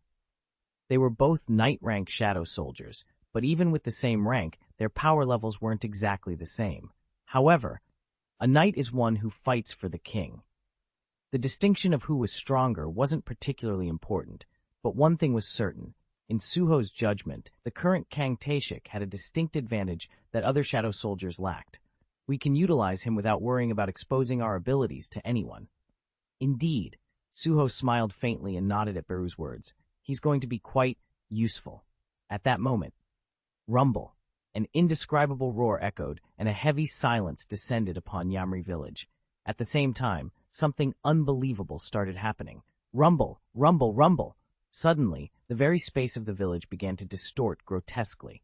The roads and buildings warped and merged, and massive barriers started rising from the ground. What's happening? Whack! Even the villains were panicking, which meant this wasn't their doing. Kang Taeshik, who had been slaughtering the villains, hurriedly reappeared before Suho and reported, "My liege, I have something to report. The moment I died, an old man tried to corrupt my soul." An old man? Yes, I couldn't see his face, but I think the magic circle that bound me back then is spread throughout this entire village. Why are you only saying this now? Beru scolded him, but Kang Taeshik remained silent.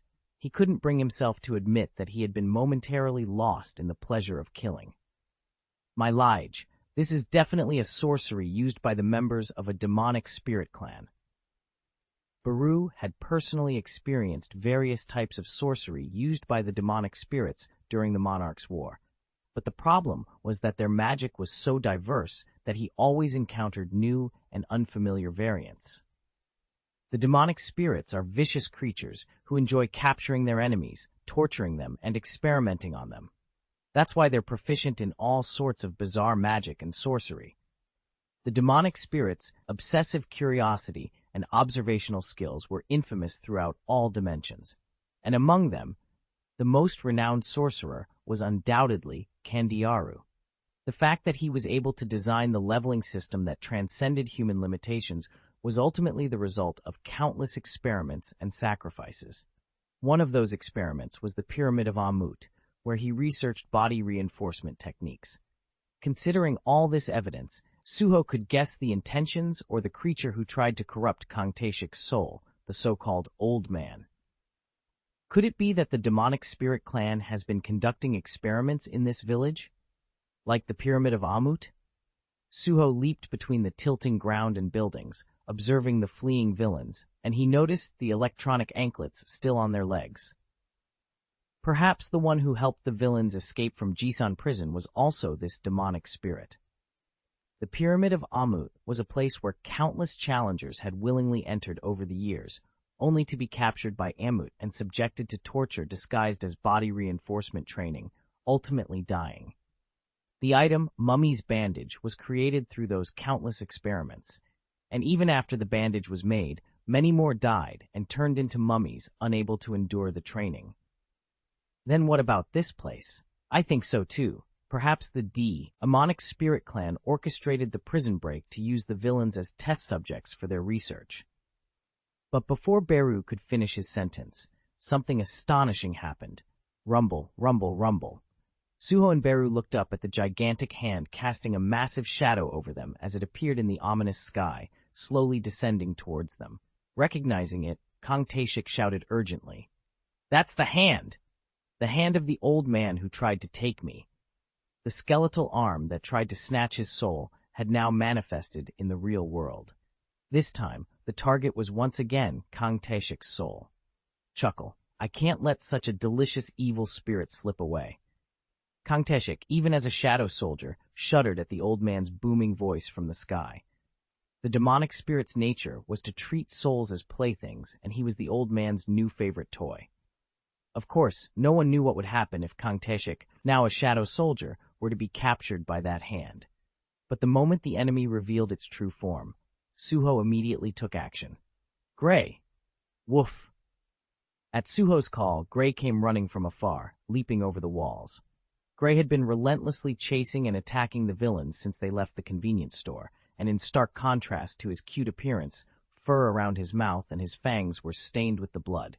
Kurung, it's time to show your newfound power. Beru, sensing Suho's intention, immediately used his skill. Beru uses skill Harsh Command. Skill Harsh Command increases Gray's stats by 50%. As a side effect of skill Harsh Command, Gray is afflicted with the Curse of Madness. At that moment, Gray's eyes changed drastically. Growl, but it didn't end there. With the sacred relic of the Fang Monarch, item Rakan's Fang, now residing within him, Gray was finally taking his first step as the true successor of Rakan. Whoosh! Gray's body, which had been running towards Suho, was enveloped in a divine silver light and began to slowly grow larger and larger. At the same time, Gray's expression, which had been that of a cute puppy, gradually turned ferocious, like that of a giant tiger. And as the power of Rakan's Fang and Kasaka's Poison Fang manifested within him, roar! Gray's bestial roar shook the world. Suho quickly drank a potion to replenish his mana depleted from using the Blizzard of Frost. Then he leaped from the tilted ground and onto Gray's back, shouting, Gray! Charge! Roar! With Suho on his back, Gray's thickened forelegs pushed off the slanted wall with tremendous force. Their target was the old man's giant hand. Skill Iron Body Technique activated. Illusion or sorcery. Suho threw a punch, his fist enveloped in black energy. A man's gotta use his fists. Kaboom! A massive explosion erupted when his fist connected, shattering the old man's giant hand into pieces. This power, could it be? The old man's surprised cry echoed. The Iron Body Monarch? Chapter 148, Chapter 147, Kwarurung. With a thunderous roar that reverberated through the sky, the giant old man's hand shattered like glass and crumbled. A moment later, the distorted and twisted landscape of the village froze in place. The villains, witnessing this awe-inspiring sight, gaped in astonishment. What is that? How could he so easily break the old man's skill? But while everyone was bewildered and frozen in shock, "Get a grip, you bunch of cowards!" A stern shout suddenly rang out from behind them. A skill like that would have completely drained his mana. Don't just stand there. Attack him all at once now. Wang Dongsuk's words jolted the villains back to their senses. It was so obvious, an unchanging principle, that the more powerful the skill, the more mana it required. A B rank, no even an A rank, would have exhausted all their mana using a skill of that magnitude. A sinister glint returned to the villain's eyes. Yeah, let's go. He's just one guy. Ooh-wah! That's right, let's kill him. Even though most of them were lower ranks, as the villains gathered all their mana simultaneously, their sheer number created an intimidating aura that seemed to pierce the sky. That's right, you bastards, don't forget we've taken high-grade stardust. Wang Dongsuk's spirited cry further fueled their morale. Thud. Gray, carrying Suho on his back, landed on the distorted ground, and the villains unleashed a barrage of attacks towards them. Kill him! Attack! Gray bit into the arm of the leading villain with his powerful fangs and shook his head violently. Ack! The villain's body was flung backward faster than he charged in. Stardust? Suho's eyes twitched at Wang Dongsuk's words. My liege, his presence has vanished. Beru glared at the sky where the old man's hand had disappeared. Yeah, looks like he ran away. Suho nodded, recalling the sensation he felt when his fist connected. If he had killed him with that blow, a system message would have appeared, so he was certain that the old man was still alive. He couldn't have gone far. I agree. Beru, his eyes narrowed, surveyed the grotesquely distorted landscape of the village and said, if he had fled far away, this illusion wouldn't be maintained like this. He must be hiding nearby, waiting for an opportunity. The beings of the spirit realm are inherently cowardly and cunning. Even during the Monarch's War, Yogmunt, the monarch of transfiguration, only hid behind other monarchs, casting illusions and opening gates. Beru was quick to explain the nature of the creatures he had encountered before. Dealing with the demonic spirit clans, whether during the war or later, was always troublesome and annoying. So, how did my father break their illusions? Suho, recalling stories he's been by the Shadow Ant, asked Beru. Of course, with overwhelming strength. Beru grinned and glanced at the black energy enveloping Suho's fist. No matter what tricks they used to obstruct him, he tore through them all with absolute power and conviction. Bam! Suho slammed his fists together and grinned, revealing his teeth. I like it. Simple yet effective. Then his gaze turned towards the countless villains charging at him. This was his first time fighting other humans, and to face so many at once. They weren't all weaklings either. It was a formidable force, with B ranks and even A ranks mixed in. Thanks to recruiting Kang Taeshik, who used stealth as a shadow soldier, they had gained the upper hand in the initial skirmish, but his daggers couldn't pierce the defenses of B or A rank tankers. So on the surface, the situation seemed overwhelmingly disadvantageous for Suho. But for some reason, I don't feel like we're in any danger of losing. Outnumbered? With the ability to turn the dead into soldiers, being outnumbered was no longer a problem for him, as his army would grow the longer he fought. But for now, he decided to hold back on that due to the demonic spirit, who was likely still watching them, hidden somewhere. They could be in league with Itarim, so Suho looked down at his shadow and spoke. Esil, come out for a bit. Whoosh! The demon noble emerged from Suho's shadow. Where are we this time? And you're dragging me out only to fight right away? Esil looked at the horde of vicious humans charging towards them with a dumbfounded expression. But that was only for a moment. She smirked and reached out her hand to the side, her eyes gleaming with a thirst for battle. I love this. Swish! A long spear materialized in Esil's hand. Demons were a warrior race, born into a life of constant struggle. For a demon noble, who stood at the pinnacle of their kind, battle was more precious than anything else in the world. Can I kill them all? She didn't wait for an answer. Esil's spear pierced the villains' hearts before they could even react. Krrr! Gray, not to be outdone, lunged forward, baring his ferocious fangs and tearing into the villain's limbs. Suho also drew Vulcan's horns and grinned broadly. All right, let's make some mayhem. They were still vastly outnumbered, but truly, I don't think we'll ever lose. Fuck, Quang! A storm of blades erupted from Suho's twin swords, sweeping through the villains. My skills are way more effective when enemies are clustered together. Suho disrupted the enemy's formation with his wide-area attack, while Gray fearlessly charged into the fray, using his massive body to slam into and crush the enemies, throwing their ranks into disarray. And Esil, like a seasoned lancer, pierced the hearts of the panicked villains fleeing from Gray's onslaught. Their teamwork was reminiscent of a well-balanced raid party. Then, Esil tilted her head in confusion. What's this? Why are their heads falling off on their own? Splat, slash, thud, gurgle. For some time now, an unseen shadow assassin had been continuously taking the villains' lives, hidden from sight. You picked up an interesting one, didn't you? Esil grinned joyfully, swinging her spear and shouting towards Suho. Suho, these guys, they may have the numbers, but they're all useless. They're just a bunch of kids who don't even know how to use their powers properly. Suho had also just realized that fact. Observing the movements of the Jisan prison villains, he noticed that regardless of their mana rank or skills, they severely lacked combat experience. It seemed that the villains fighting Suho and his companions were also starting to realize this reality. Surrender! We surrender. Please spare us. At that moment, those whose mana had run out began to raise their hands in surrender. More and more of them dropped their weapons and prostrated themselves on the ground, begging for their lives. Look at this. Suho, sensing the shift in the atmosphere, realized something intriguing. He suddenly stopped in his tracks. Then he roared fiercely at the villains surrounding him. Kneel. Skill Bloodlust is activated.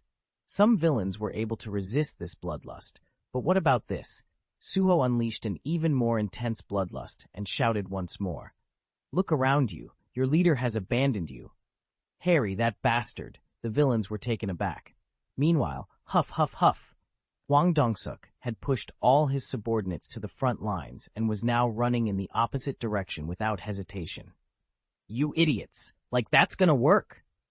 He inwardly mocked the foolishness of his subordinates, who had easily fallen for his instigation. This is why those with no real-world experience lack common sense. People called Jisan Prison a notorious hellhole filled with the most vicious criminals, but to Hwang Dong-suk, who had reigned as king within those walls. It was all nonsense. Villains? The worst superhuman criminals? Bullshit. Truthfully, despite being called villains, how many of them had actually fought anyone with their abilities? Most of them were caught by that Wu Jingchul bastard before they could even use their powers properly. Wu Jingchul was truly a formidable man. Somehow, he always seemed to know whenever the villains were about to commit a crime and would appear on the scene like a ghost, capturing them instantly. With the S-rank Choi Jong-in, even those able to escape were helplessly captured without putting up much of a fight. That's why Jisan Prison was a gathering place for villains who lacked real combat experience as awakened beings. Because of that, the villains in Jisan Prison are severely lacking in practical experience as awakeners. They don't know how to properly utilize their skills, and they haven't developed the ability to gauge their opponent's strength. So they all fell for my nonsense about overwhelming them with numbers. Fools. Well, thanks to that, I've been able to take advantage of them until now. But that was over. More than 50 of them are already dead. He had escaped with a whopping 500 people, and a tenth of their fighting force had been reduced overnight. Thinking positively, there were still 9/10 left, but the reality wasn't so bright. Last night, about 300 people rebelled against him and left. In the end, only about 200 were following him, and he had lost 50 of them. Even now, more and more were losing their lives. There are only about 150 left. At this rate, they'll all be dead by the end of the day. It was a real headache, but to be honest, it was something he knew would happen eventually. The reason he was able to thrive as the kingpin in Jisan Prison was all thanks to his brother, Hwang Dong-soo. He was able to unite 500 prisoners and lead a successful breakout because of him as well. He had lied to all the villains in Jisan Prison to get them to escape. Once we break out, my brother will come find us soon. Ooh, does that mean we will become subordinates of an S-rank villain? Of course, you idiots. S-rank villain Hwang Dong-soo would back them up. This lie moved the hearts of all the villains in Jisan Prison, and everyone participated in the breakout without exception. But there's no way that bastard Dong-soo would come to save me. Even 2 days after the noisy breakout, Hwang Dong-soo hadn't shown up in Pocheon. Anxiety began to sprout among the villains. They had taken such a big risk, trusting only in S-rank's villain help, but there was no sign of him coming. Their trust in Hwang Dong-suk started to crumble. The fact that Hwang Dong-suk's criminal record before becoming a villain was that of a swindler also played a part. And finally, last night, a group decided they wouldn't follow Hwang Dong-suk anymore and act independently. Hwang Dong-suk had no justification to stop them. No, he didn't even have the power. Without his brother's reputation, Hwang Dong-suk was nothing more than a C-rank villain. But it doesn't matter. Hwang Dong-suk with a meaningful smile opened the door to the hideout where the old man was. Old man, we have a big problem. Ha! His body froze. Psst! Inside, it wasn't just the old man. Countless bees were gathering, forming the shape of a woman. Chapter 149, Chapter 148, Koheok! Hwang Dong-suk collapsed on the spot in shock, but nobody paid him any attention. Arsha, what did you just say? The old man glared at the queen bee with piercing eyes. Zzz. The countless bees dispersed, revealing the alluring woman, Queen Bee Arsha. She met the old man's gaze and said, I said I'm pulling out. Why? Don't tell me the great queen bee is scared. Scared. Arsha merely scoffed and crossed her arms at his provocation. Her gaze drifted towards the window. Countless bees under her command were flying throughout the village, and even now they were sending her strong warning signals. Arsha smirked and retorted confidently, Why not? It's the law of nature to flee and hide when faced with a predator you can't handle. Predator? Are you that terrified by the power of the iron body? This wound is nothing to me. The old man's face contorted in displeasure, noticing Arsha's gaze fixed on his charred hand. Restoration. The old man chanted a spell and brushed off his blackened hand. A ghostly, distorted face materialized from thin air, screaming as it merged with his hand. Then he flexed his perfectly healed hand and looked at Arsha with a relaxed gaze, trying to persuade her. Queen Bee Arsha, there might have been an unexpected turn of events, but it doesn't affect my plan. In fact, it's accelerating it. even though the power of the iron body broke your illusion? It's true that the power of the iron body and the demonic spirit's illusions don't mix well, but that applies to them as well. Tarnak, the Iron Body Monarch, was the king who ruled over goblins, orcs, and all other monstrous humanoids. His iron body technique was the power to train the body past its limits, ultimately transcending the soul's limitations. This technique was capable of surpassing physical laws and striking even spirits. On the other hand, the demonic spirit's illusions used souls as their foundation to gain physical power.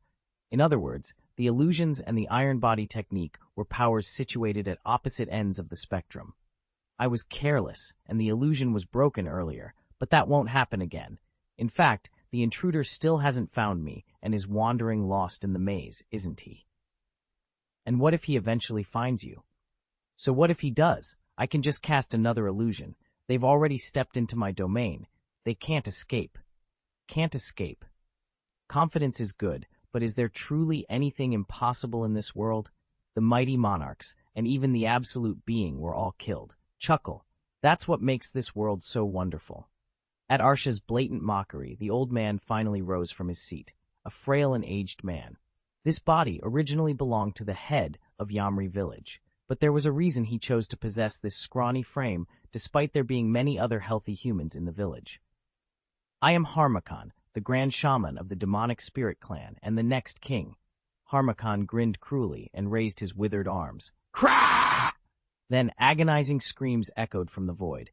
At Harmakan's fingertips, hazy specters writhed and screamed in pain. Witnessing this, Harmakan burst into a vile laughter. Look at this. Did you think a great demonic spirit like me would engage in a vulgar brawl with those fools who rely solely on physical strength? Hiccup. Hwang Dongsuk, who had witnessed this scene while cowering in the corner, turned pale. Among the specters, he saw the faces of his subordinates who had just been killed by the intruder. His suspicion was correct. Harmakan's illusions were utilizing the souls of the humans who had perished in this village. Considering the number of people killed, it was no wonder he was so confident. Chuckle. A great demonic spirit always devises meticulous plans and fights from the shadows. There are plenty of pawns to send to the front lines, so no need to go there myself. Harmakan cackled, tormenting the translucent specters like toys with his bony fingers. I'm not sure who's more cowardly. Arsha shook her head in disgust, but Harmakan remained unfazed. That would be you, trying to abandon the fight and run away. I'll give you one last chance. Stay and help me. No, if I had known he would come here, I wouldn't have even approached this place.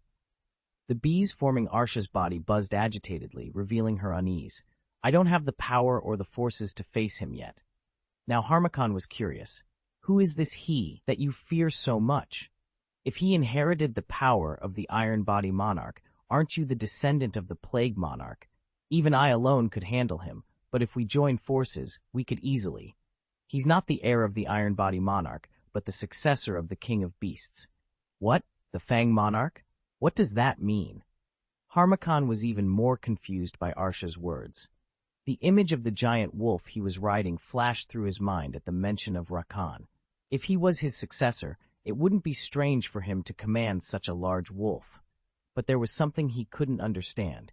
If he's the successor of the Fang Monarch, how can he wield the power of the Iron Body? I don't know that either. But one thing's for sure. He's much stronger than when I last met him. Arsha bit her lip with a troubled expression. Being soundly defeated by Suho not so long ago, she had no intention of confronting him again. Moreover, the situation was even more unfavorable now. She had lost all her lancers and was weakened, while Suho, whom she hadn't seen in a while, had grown even stronger. My plan to train new lancers with the villains here is no more. They're all going to die once he shows up. With those final words, Arsha's body began to disperse into countless bees. Then, as if she didn't even have time for further argument, she flew out the window. Harmakan scoffed at her gutless action, ridiculing her. A coward like that, claiming to be Quresha's successor. It seems the Queen of Insects won't be appearing for a while. Harmakan nonchalantly rejected Arsha's qualifications for becoming a monarch. Good. That pesky fly trying to leech off my plan is gone. Now the souls here are all mine. Then, with a cold gaze, he reached out his hand towards Hwang Dong-suk, who was cowering on the floor. Koheok! At his gesture, Hwang Dong-suk's body stiffened and floated into the air. Bound and helpless, the villain screamed in terror. Oh, old man! No, master! What are you doing? Our deal was... Chuckle. Oh yes, we had a deal. Harmakan's eyes gleamed with a sinister smile. The reason he had approached Hwang Dong-suk, the kingpin of Jisun prison, and instigated the mass breakout was simple. Our deal was that I help you control your subordinates outside the prison, and in return, I take the souls of those you killed. Yes! So why are you doing this to me? Why? You don't understand. Harmakan tilted his head and asked Hwang Dong-suk, who was struggling in the air. You can lead your subordinates even after you're dead, can't you? Quack! Crack! As Harmakan clenched his bony hand, Hwang Dong-suk's body crumpled in midair with a sickening crunch. Bones shattered, he coughed up blood and breathed his last. Harmakan's eerie voice whispered to his soul, Rejoice! I shall grant you the special privilege of becoming a Death Knight of the demonic spirit clan. Ah! I love wicked souls like yours. Harmakan savored Hwang Dong-suk's screams with a satisfied smile. Surrender! We surrender! We'll go back to prison. Isil was dumbfounded by the sight of the villains suddenly losing their will to fight and surrendering with their hands raised. What? Just like that? Shouldn't they put up at least a bit of a fight? What can they do? Their leader ran away. Suho shrugged with a smirk. But just because the villains surrendered didn't mean they were safe. Spat! Swish! The invisible assassin's dagger mercilessly cut down the villains who had already lost their will to fight. Kang Taeshik, who, oved killing above all else, found the surrendering villains to be even easier targets. That's quite something. Beru nodded approvingly as he watched the shadow soldier eliminate villains. He's not just killing indiscriminately, he's targeting those with a stronger scent of blood. The scent of blood? You mean he's killing only those who've actually taken people's lives? Yes, that's correct. Suddenly, Kang Taeshik reappeared before Suho and bowed his head. I apologize, that last one was a bit ambiguous, but I thought it was better to kill him. Suho and Esil exchanged glances, silently observing Kang Taeshik. The demon noble mouthed some words to him. He's scaring me a bit. Aren't you supposed to be the monstrous demon here? Suho responded with his eyes. Swish! Without a warning, Suho's hand shot into the air, grabbing something. Well, Suho smirked, looking at the struggling bee in his hand. But his eyes weren't smiling. The king of insects, the plague monarch, is pleased. Come out, Arsha. At Suho's words, the bee in his hand trembled. Chapter 150, Chapter 149, Bzzz! A cluster of bees descended from the sky and coalesced into one on Suho's palm. Queen Bee Arsha, the moment she appeared, she placed a hand on her chest, bowed slightly, and greeted him. It's been a while, Sung Suho. How have you been? You've gotten smaller. At Suho's words, Arsha smiled bitterly and replied, Yes. My main body has already left this village. Currently, Arsha was floating before Suho, the size of a doll. This is just a clone I created by gathering the remaining scout bees. Scout? Keek, so you were in league with the demonic spirit clan after all. Beru immediately grabbed Arsha's waist with his strong claws. Because of her small size, Beru looked enormous in comparison. Intimidated by the shadow ant ferocious aura, Arsha hurriedly replied, No, I did consider it for a while, but we parted ways a short while ago because our goals didn't align. Parted ways?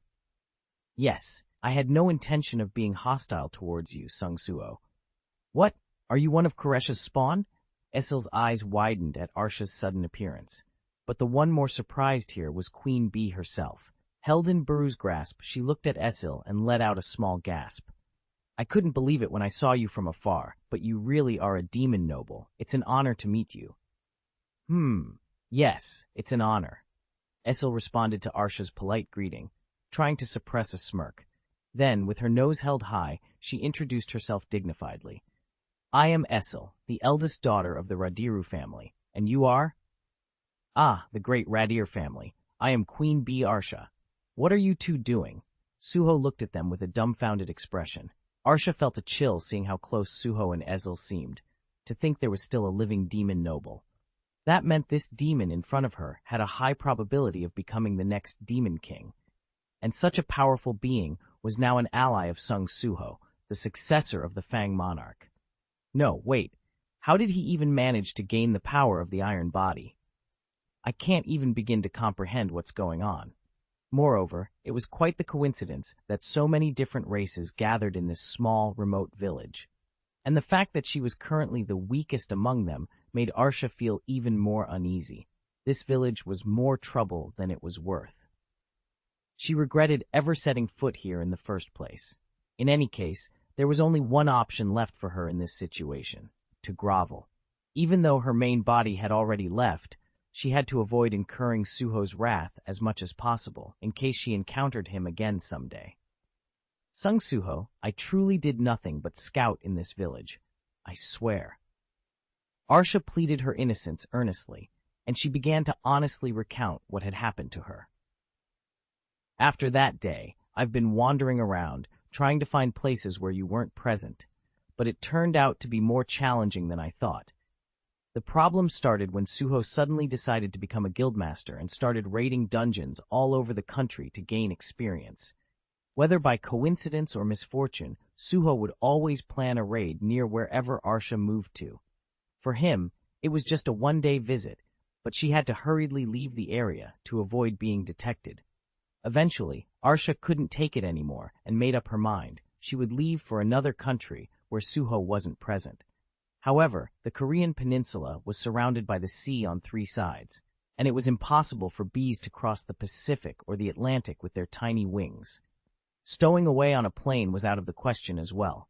These days, security is very tight to prevent villains from sneaking in. With those constraints, Arsha was left with only one option: North Korea. I was simply heading north to reach the border, and that's when I encountered Harmakan preparing the Great Escape. Harmakan? Yes, the Grand Shaman of the demonic spirit clan, Harmakan. He was in the middle of executing his plan to use the villains from Jisun prison in order to increase his power, and he asked me to help with reconnaissance. So you did help him. With these words, Beru tightened his grip on her waist.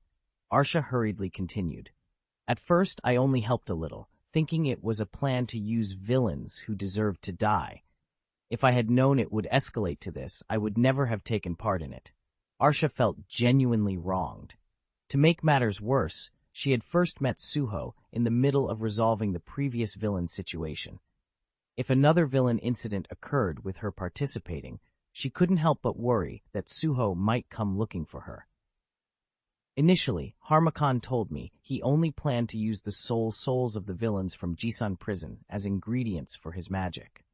Arsha had readily accepted the offer, thinking that Suho wouldn't care if some villains died, as long as there were no civilian casualties. What Harmakan wanted from her was to scout the situation inside the prison and track the movements of the escaped villains. He promised to give me a few villains to turn into new lancers in exchange for my help with reconnaissance. But it didn't really go as planned. Arsha had assumed Harmakan would kill all the villains as soon as they escaped. She planned to save a few of them, feed them royal jelly, and modify them into the new Queen Bee Lancers. But that plan went out the window the moment the villains staged a mass breakout. Harmakan prefers souls tainted with evil. Harmakan wanted to further corrupt them to make his magic circle even more powerful, and that was quite simple. Since Hwang Dong-suk was an extremely greedy man, all it took was a little persuasion for him to do the deed himself. Led astray by their leader, villains, as soon as they managed to escape, decided to conquer the nearby village and truly taste their newfound freedom. The result was truly horrific. The moment awakened individuals with superhuman abilities were freed from the constraints of the law, everything turned into living hell. This village was already saturated with Harmakan's sorcery, and that magic further fueled the villain's desires. Listening to Arsha, Suho's gaze shifted to the side. The surviving villains who had surrendered were avoiding his eyes in shame. They were momentarily distracted by Arsha's appearance, but as she revealed their past sins, a sense of impending doom dominated their thoughts. Of course, these villains hadn't been killed by the shadow assassin Kang Tae-shik, which meant they hadn't directly participated in the massacre in the village. But they definitely did wreak havoc, and the only reason they hadn't killed anyone was because they were occupying the nearby restaurants and bars, devouring food and alcohol they had been deprived of in prison. Swoosh. Should I kill them all? The villains paled as they saw the shadow assassin raise his dagger, having sensed Suho's gaze. No, wait. Suho raised his hand to stop Kang Tae-shik. Don't kill anyone from now on. Yes. Kang Tae-shik lowered his dagger with a sad expression, but not daring to object at his master's firm command. But Suho's order to stop the slaughter wasn't out of pity for the villains. It seems the more people die in this village, the stronger the demonic spirit's sorcery becomes. That's right. As expected of Sung Suho, you're truly amazing. You grasped how Harmakan's magic circle works in an instant. Arsha couldn't help but be impressed by Suho's word. The demonic spirit clan's wicked sorcery, which treated souls like playthings, was a complex magic that other races couldn't easily comprehend. Even Arsha only knew about it because Harmakan had told her. She couldn't have figured it out just by observing. But for Suho, it wasn't difficult. Since a while ago, unfamiliar system messages had been appearing above the corpses of the dead villains. Shadow extraction is impossible due to the absence of a soul. Shadow extraction is impossible due to the absence of a soul. Shadow extraction is impossible due to the absence of a soul. The missing souls had probably been taken by Harmakan. Arsha's story about Harmakan's plan to use the villains as ingredients for his magic circle was only a confirmation. Putting all these pieces together was easy.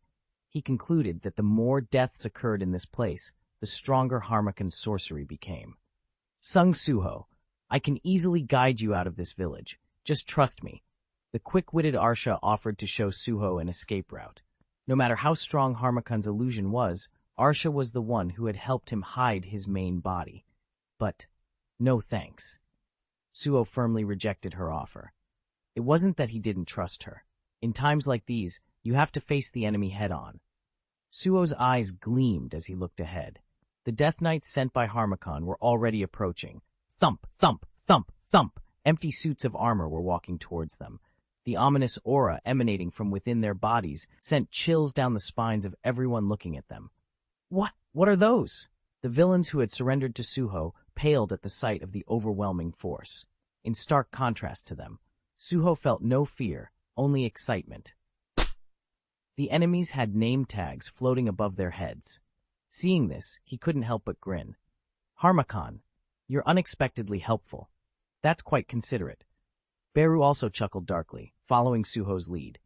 Suho glanced at Esil, and she immediately retreated, understanding his signal.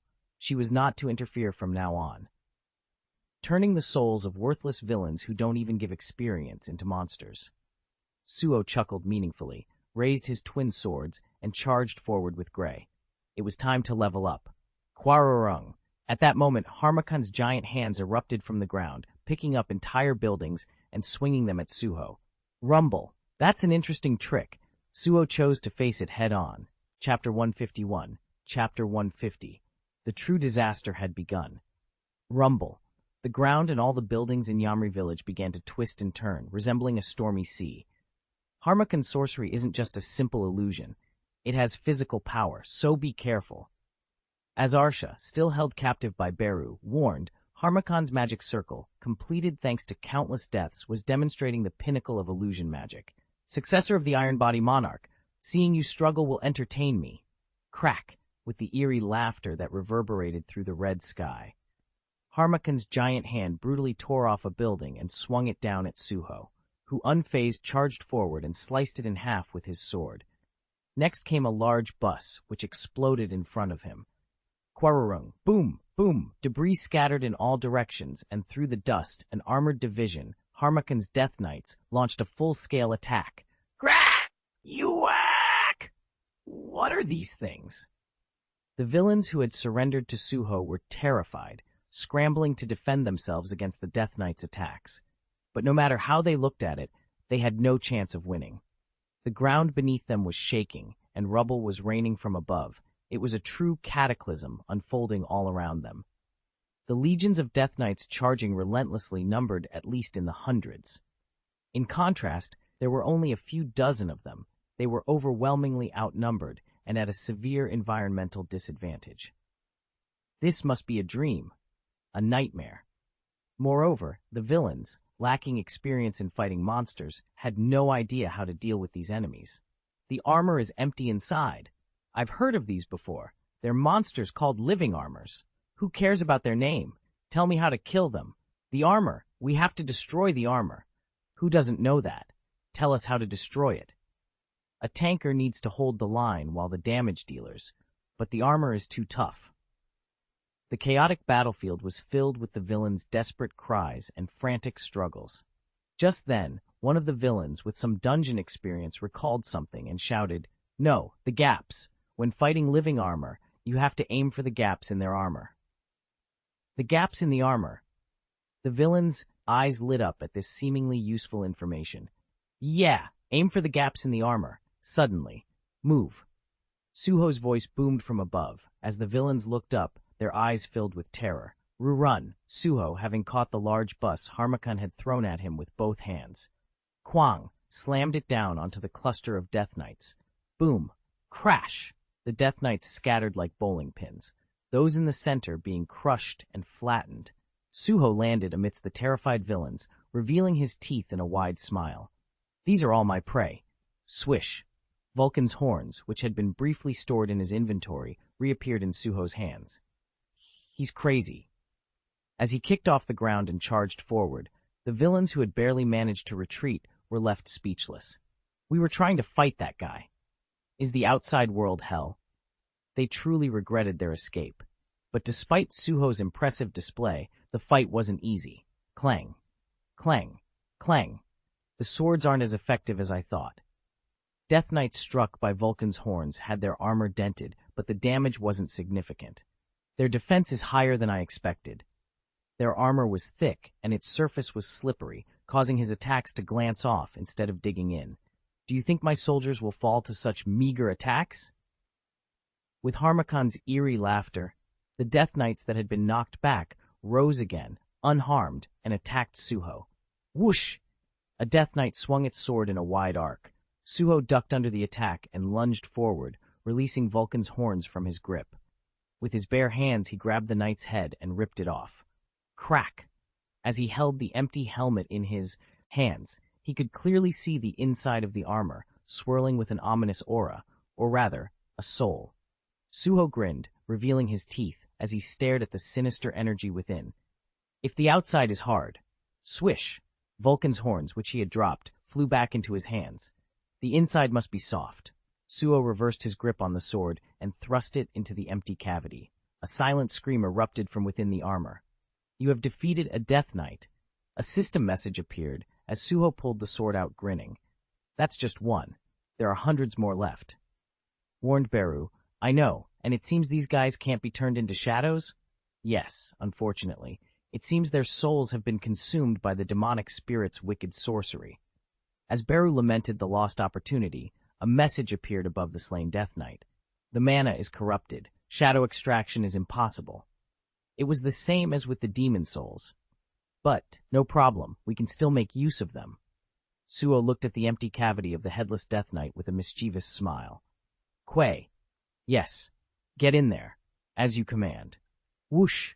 Quay emerged from the shadows and slipped into the empty Death Knight armor. Suho then placed the helmet, which he had ripped off earlier, back onto Quay's head and grinned. Now we have a recycled Quay Knight. The name is a bit ahem. Quay seemed to have something to say, but held his tongue. But regardless of the name, Quay looked pretty impressive in Death Knight armor. Black smoke seeped out from the gaps in the sturdy armor, creating a unique and intimidating appearance, distinctly different from Harmacon's Death Knights. Especially when a long spear formed of black energy materialized in Quay Knight's, or rather Quay's hand. The Master's enemies are my enemies. Swish! Quay swung his weapon, piercing the helmet of a Death Knight that was charging towards them. Crack! Master, I shall protect your back. Fight without worry. Quay declared confidently, charging into battle with newfound vigor. As expected of my liege, at this rate, we can upgrade all our forces in no time. Beru clapped in admiration, but before he could finish his sentence, the shadow assassin, Kang Taeshik, vanished. Moments later, the helmet of a nearby Death Knight was ripped off. Kang Taeshik then dove into the empty armor and began an invisible struggle with the spirit within. Crack! Thwack! Thwack! Thwack! Crack! After a brief flurry of slashing sounds, a message appeared. You have defeated a Death Knight. Oh, not bad. Suho was impressed by his soldiers' unexpected initiative. Kang Taeshik quickly emerged and dashed towards another Death Knight to claim its helmet. Suho then infused the empty armor with the Shadow Soldier, Mino.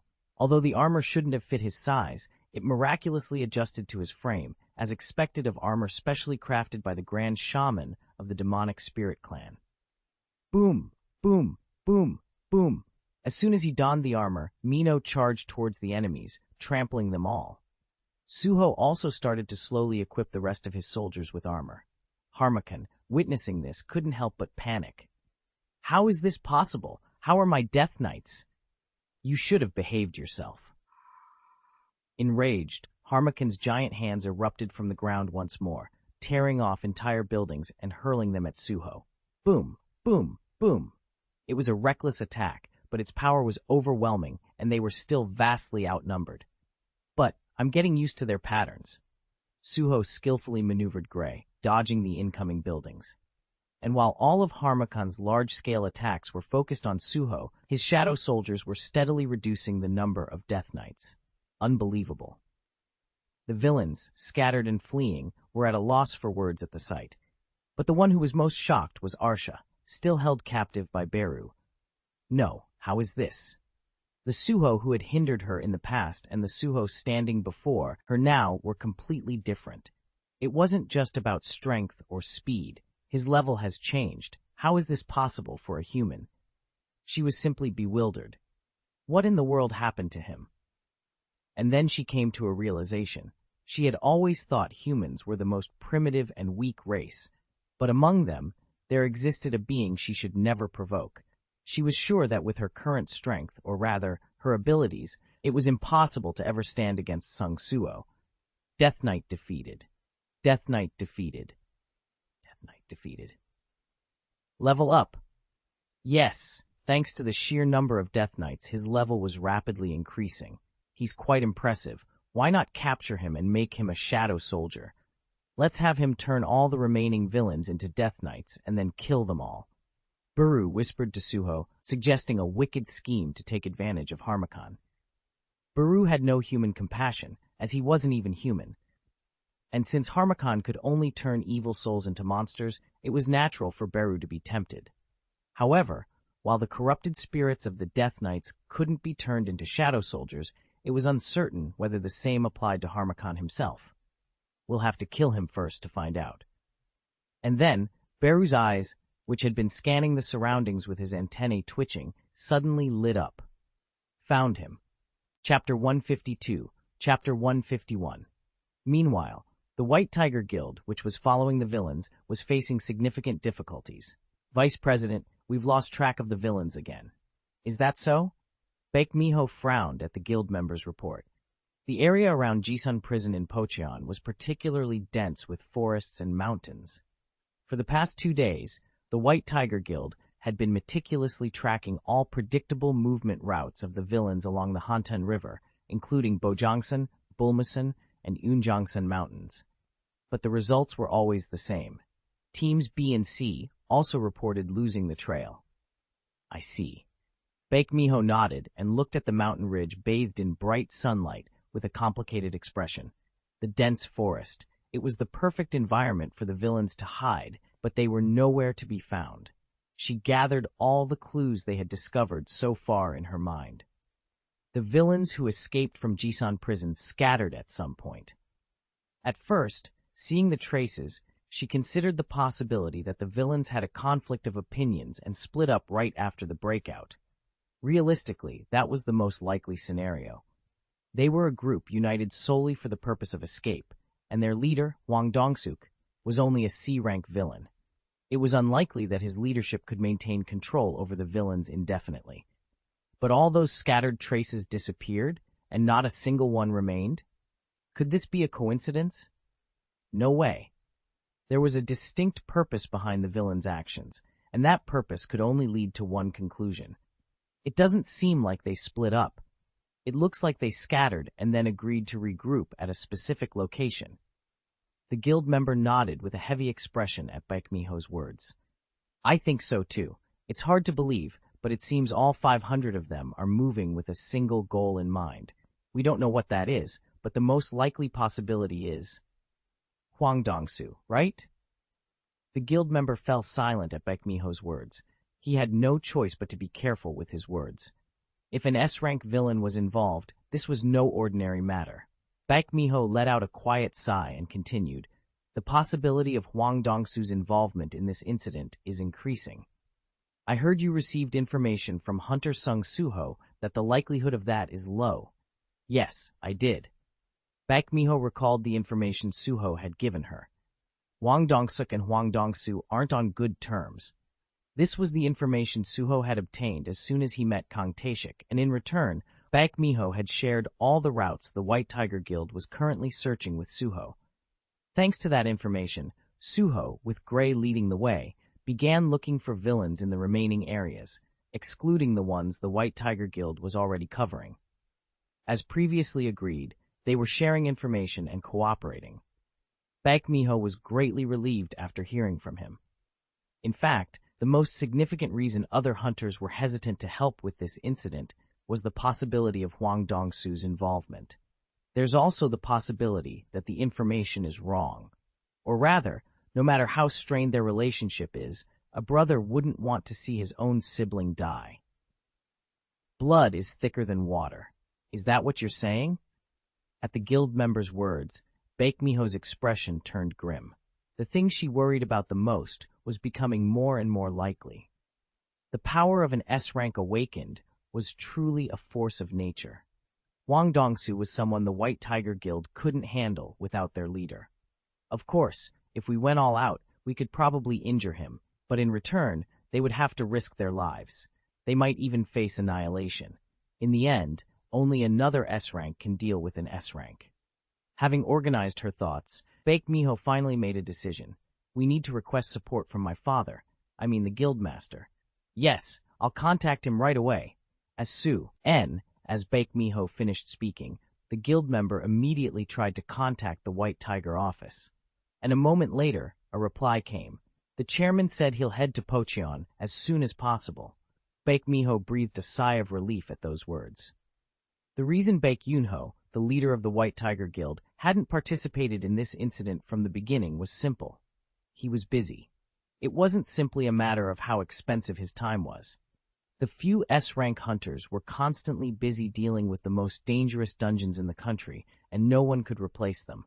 That's why tasks that required field work, like this one, were usually handled by the vice president, Baekmiho. It was the most efficient way, and also the most effective way to protect citizens from dungeons and magic beasts. But we've done all the field work we can. Their efforts so far hadn't been in vain. By confirming all the areas they had searched were clear, only a few regions remained. And one of them was Yamri. Baekmiho was currently leading the guild members towards the small village in Pocheon that they hadn't searched yet. Then she suddenly remembered. Oh, that's right. This is the direction Hunter Sung Suho said he would search. That meant he must have passed through that village as well. And since he hadn't contacted them yet, it was highly likely that he hadn't found any traces in the village either. From a distance, Yamri looked too peaceful for anything to have happened there. Baekmiho smiled bitterly and gave an order to the guild members. Let's pass through quickly so the citizens don't get alarmed. They entered Yamri village, and just as it looked from the outside, the village was quiet and peaceful. It was typical of remote places. The quiet atmosphere, with not even a single person walking around. Shiver. What's this? Baekmiho suddenly tensed, sensing the strange atmosphere, and the same went for the beast transformation hunters of the White Tiger Guild. Vice President, something strange. I can't sense any human presence in the village. Meanwhile, the White Tiger Guild? Suho, who was continuing the battle while following Beru's directions to find Harmakan, also spotted the White Tiger Guild. Baekmiho was leading them into the Yamri village. However, as Suho approached them amidst the chaotic battle, something unexpected happened. Ding! Cannot exit the dungeon, defeat the boss or use a hearthstone. What's this? Suho tapped the invisible wall, blocking his path with a puzzled expression. Knock, knock. A barrier. But then something even stranger happened. Vice President, something strange. I can't sense any human presence in the White Tiger Guild members, on the other hand, were able to walk through the transparent wall without any issue. And as they crossed the border, their figures completely disappeared from Suho's sight. Huh. His eyes widened. It seemed that this invisible wall separated this space from the other side. When Suho tried to force his way out, another message popped up. Ding. Cannot exit the dungeon. Defeat the boss or use a hearthstone. Could this be? Beru, realizing the situation, touched the transparent barrier with a grave expression. Do you know something? It seems we've entered an instance dungeon. Instance dungeon? Suho looked puzzled. As far as he knew, there were two types of dungeons. Normal dungeons accessed through gates and field-type dungeons. But an instance dungeon?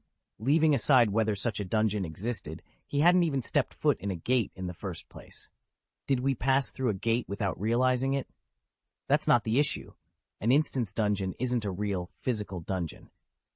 There was another reason why Beru was so serious. Instance dungeons were developed by Kandiaru, the architect of the system, and their sole purpose was to help Sung Jinwoo, the vessel of the Shadow Monarch, grow stronger. Suho's expression hardened at Beru's explanation. A dungeon developed by Kandiaru, but how did Harmakan create it? Meanwhile, Harmakan's giant hands continued to attack Suho, who was trapped in the village. He dodged the attack, and his eyes gleamed. Well, I guess I'll have to ask him directly. Yes, I found him. He is in the abandoned house at the edge of the village. The moment Beru finished speaking, Suho immediately turned and ran. The house at the edge of the village. It was the only building that hadn't been affected by the spatial distortion caused by Harmakan's magic. The old man was hiding there. Even in this natural disaster, he vigorously smashed the wall of the only unharmed commercial building and entered. Bang! This guy! You finally found me. Harmakan, who was hiding in it, gritted his teeth and muttered a spell. But finding me doesn't mean you can kill me, because the magic circle has already been completed. Harmakan quickly spread his hands and activated his shamanic formation. Numerous ghosts flew from his hands and attacked Suho. However, he was not fooled. It's just an illusion. As he evaded the ghosts, he reached out and sent Vulcan's horn flying sideways. Ruler's power! Brilliant beams of light began to hack through the entire space, creating countless straight lines. Bang! An amazing thing happened. Vulcan's horns were stuck in the empty air, and the real Harmakan hiding there began to slowly materialize, with Suho's sword piercing the middle of that bony body. How? At that moment, a strange thing happened. The moment Harmakan, who was the center of this shaman circle, was directly attacked. An invisible wave centered on his body spread out in all directions. Ring! Ring! Contaminated mana is purified. Contaminated mana is purified. The souls of the Death Knights, which had been contaminated by Harmakan's sorcery, began to be purified one by one. But now, that wasn't what he was concerned about. This power. Harmakan looked down at the horns of Vulcan that had pierced him with a look of great embarrassment. His surprise was not simply because Suho had not been fooled by his illusions and had found the place where he was hiding. It was because he noticed that the identity of the power that enveloped Vulcan's horn was the ruler's authority. How on earth are you using the skill only rulers can wield? Harmakan shouted at Suho with a shocked expression. Originally, the ruler's authority was not simple telekinesis, and as the name suggests, that power could only be used by rulers. It was a symbol of angels born of light and a unique ability that enabled them to fly. The soldiers of the sky they commanded could fly using wings, but the rulers could fly without them. But how? How on earth could a mere human use this great power? Could it be that he is a vessel for one of them? No, it can't be. Harmakan, who confirmed Suho's appearance with his own eyes, was able to make sure. It's clear that he's an unusual human being, but he's been using the power of a Rakan and Iron Body monarch from the beginning, a power that is the exact opposite of the ruler's. Then all of a sudden, no wait. Soon after realizing the shocking truth, Harmakan's eyes began to slowly become stained with fear. No, that's impossible. Descendant of the Fang monarch? descendant of an iron body monarch? No, it can't be. It was absolutely impossible to inherit the power of lords born in darkness, and at the same time use the authority of a ruler born in the light. But there was just one exception. You can't be the Shadow Lord. At those words, Suho, who had been running to defeat the specters and death knights around him and put an end to Harmakan, hesitated. Then he mumbled with a slightly embarrassed expression. "Oh, I was caught." Swoop. Suddenly, his eyes looked around at the death knights who were lying around. Then it doesn't matter. Shadow extraction is possible. Shadow extraction is possible. Numerous messages floating above the shadows of the purified death knights. Suho raised the corner of his mouth with a slightly relieved expression. Arise. At that moment, countless shadows surrounding Harmakan began to stand up at once. Chapter 153. Chapter 152. Gra! Wang Dongsuk's soul screamed in agony, tears of blood streaming down in the darkness. His entire body, except for his face, was bound by blood-soaked chains. The chains not only coiled tightly around his body, but also pierced through his soul, some even taking root within it. These chains were the curse of punishment that Harmakan had engraved on Wang Dongsuk, a prison of guilt where he was eternally trapped, even in death. Gra! He wailed in pain. There was no escape from this endless torment for his soul. All he could do was scream, cry, suffer, and clench his teeth, shedding bloody tears in this hellish prison that squeezed his very essence. Then he heard it. Arise. Finally, the voice of salvation called out to his soul from above. Wang Dongsuk raised his head, tears still flowing. Snap! The chains broke. Harmakan's curse, which seemed eternal, was disappearing. His limbs were freed. Wang Dongsuk rose. But, Grah! The tears of blood streaming from his eyes didn't stop. The chains of the curse were broken, but the prison of guilt that had confined him still gripped his soul tightly. The demonic spirit's armor. The curse of the Death Knight, specially crafted by Harmakan to imprison evil spirits. Even though the chains were broken, this armor continued to squeeze Wang Dongsuk's soul to its limits, inflicting excruciating pain. However, for a Death Knight, pain was power itself. Ironically, the more pain Wang Dongsuk felt, the stronger the armor he wore became. Thanks to that, armored shadow soul elite-grade Wang Dongsuk's soul, clad in the demonic spirit's armor, rose from the shadows, tears of blood still flowing. Even as a shadow soldier, his pain remained, and the number of demonic soldiers like him gradually increased. Armored Shadow Soldier 1. Armored Shadow Soldier Vol 1. Dozens of Death Knights, wearing full-body armor billowing with black smoke, let out horrifying screams. It was a scream of pain and a roar of anger towards Harmakan, who had forced them into these terrible cages. All forces attack. At that moment, Suho's command sounded. They rushed forward competitively, their murderous intent filling the air, and Harmakan couldn't help but panic at their onslaught. This! Harmakan hurriedly summoned spirits to counter their attack. Swish! At the same time, he pulled out Vulcan's horn still embedded in his body, causing blood to spurt out. Harmakan used the blood to draw a rune in the air and chanted a curse. Evil spirits who dare defy me, be cursed. At his worlds, the stench of blood spread from him in all directions.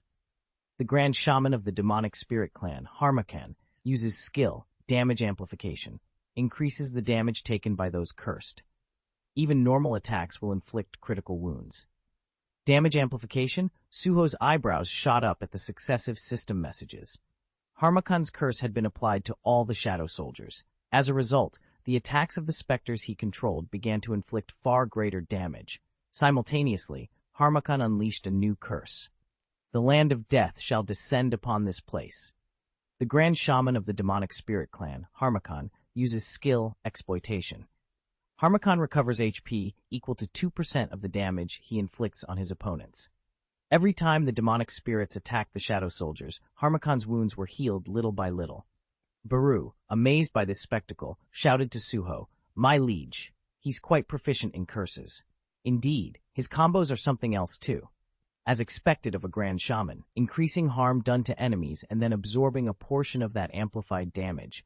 It was a rather troublesome combo, but it's meaningless against me. Suho smirked, glancing at the messages appearing before him. Curse detected. Cleansing curse with the effect of blessing, health and longevity. Tie. 3, 2, 1. Cleansing complete. Whoosh! The curse Harmacon had placed on Suho was instantly washed away and disappeared. The blessing, health, and longevity bestowed upon him by the great spellcaster Kandiaru had overcome the curse of the Grand Shaman, Harmacon. It's clear who's superior between the two. At the same time, Harmacon also noticed this and looked at Suho with a shocked expression. Kandiaru's blessing? You're definitely connected to the Shadow Monarch. Could it be? Are you his successor?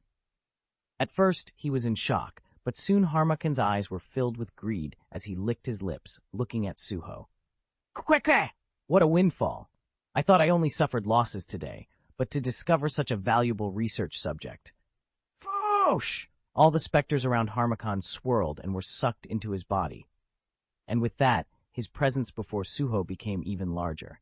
Rumble, the grand shaman of the demonic spirit clan, Harmacon manifests. Harmacon emerged from the body of the Yamri village's head he had possessed, revealing his true form. At that moment, the Death Knights and Shadow Soldiers, freed from the specters, charged towards him with explosive momentum. Kwang! Surprisingly, they were all thrown back with a repulsive force even greater than that of their charge. Keha-ha! At the center of it all, Harmacon burst into laughter, a grotesque energy swirling around his body. The grand shaman of the demonic spirit clan, Harmacon, uses skill, Thorn of Pain. Harmacon shares all the pain and damage he receives with the attacker. Thorn of Pain? Suho frowned as the Shadow Soldiers were instantly annihilated by a single attack, a skill that reflects all the damage and pain he receives back to the attacker. Of course, Harmacon himself couldn't escape the pain and damage either. But the problem lay in the damage amplification and exploitation curses he had used earlier. He shares the pain but amplifies the damage the opponent receives while healing himself with the exploitation skill. That combination of skills was incredibly efficient and malicious. This guy is really interesting.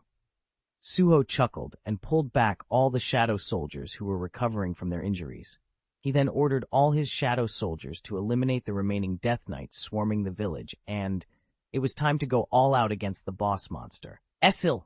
Swish! Vulcan's horn, which Harmacon had thrown away from his body, flew through the air and landed in Suho's hand. Essil, responding to his call, immediately turned into her spirit form. Vulcan's horn devours the demon's soul. Item: Vulcan's horn equipped. Buff: Destruction Desire applied. Damage done increased by 300%. Demon's horn? Harmacon's eyes widened in shock as two horns suddenly sprouted from Suho's head. How can the Shadow Monarch's descendant use the power of a demon noble?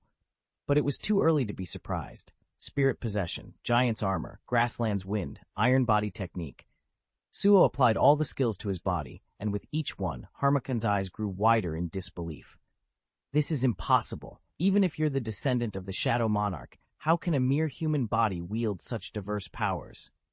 Whoosh! The enlarged Suho, his silver hair fluttering, walked towards Harmacon. You know what? I heard my father was a necromancer. So what does that make me? Thump, thump, thump, thump. Suho's two fists, enveloped in the iron body technique, began to rain down on Harmacon in earnest. Each blow triggered a tremendous explosion, and the shockwaves ravaged the surroundings. It's useless. Harmacon gritted his teeth, enduring all the attacks, and shouted, even if you have Kandiaru's blessing, the Thorn of Pain is a curse on me. The Grand Shaman of the demonic spirit clan Harmacon uses skill, Thorn of Pain. All pain and damage Harmacon receives is shared with the player. At that moment, blood spurted from Suho's mouth, who had been relentlessly attacking. The stronger Suho became, the stronger the backlash he received. Seeing this, Harmacon's lips twisted into a grotesque smile, and a strange laughter erupted. Ke! All right, I acknowledge you're quite something, but let's see how long you can last. Bam, bam, bam, bam. Of course, Harmacon, who was receiving Suho's attacks head-on, was also bleeding from his mouth. But he was confident. Do you know? This is an instance dungeon created with Kandiaru's legacy, and I am the king of this dungeon. That means all the spirits who died in this land give me power. Instance dungeon. Kandiaru's legacy, discovered by chance in the spirit realm. Since he began researching it in earnest, Harmakan's power had grown tremendously. It was the reason he, a mere clan leader, could rise to the position of Grand Shaman. You only have Kandiaru's blessing, but I'm different. I, Harmakan, am the disciple of Kandiaru, the greatest shaman of the demonic spirit race. Kandiaru's disciple. The implications of those words were enormous. The great spellcaster Kandiaru, who designed the system, was once feared even by the monarch of the demonic spirits. Even discovering a part of Kandiaru's legacy was enough for Harmakan to become the Grand Shaman. So even if Kandiaru's blessing protected Suho, this land of death, the Instance Dungeon, was also Kandiaru's legacy. Kehaha! Come at me with all your might. The stronger your power, the more it will eventually consume you. But at that moment, you talk too much. Shiver.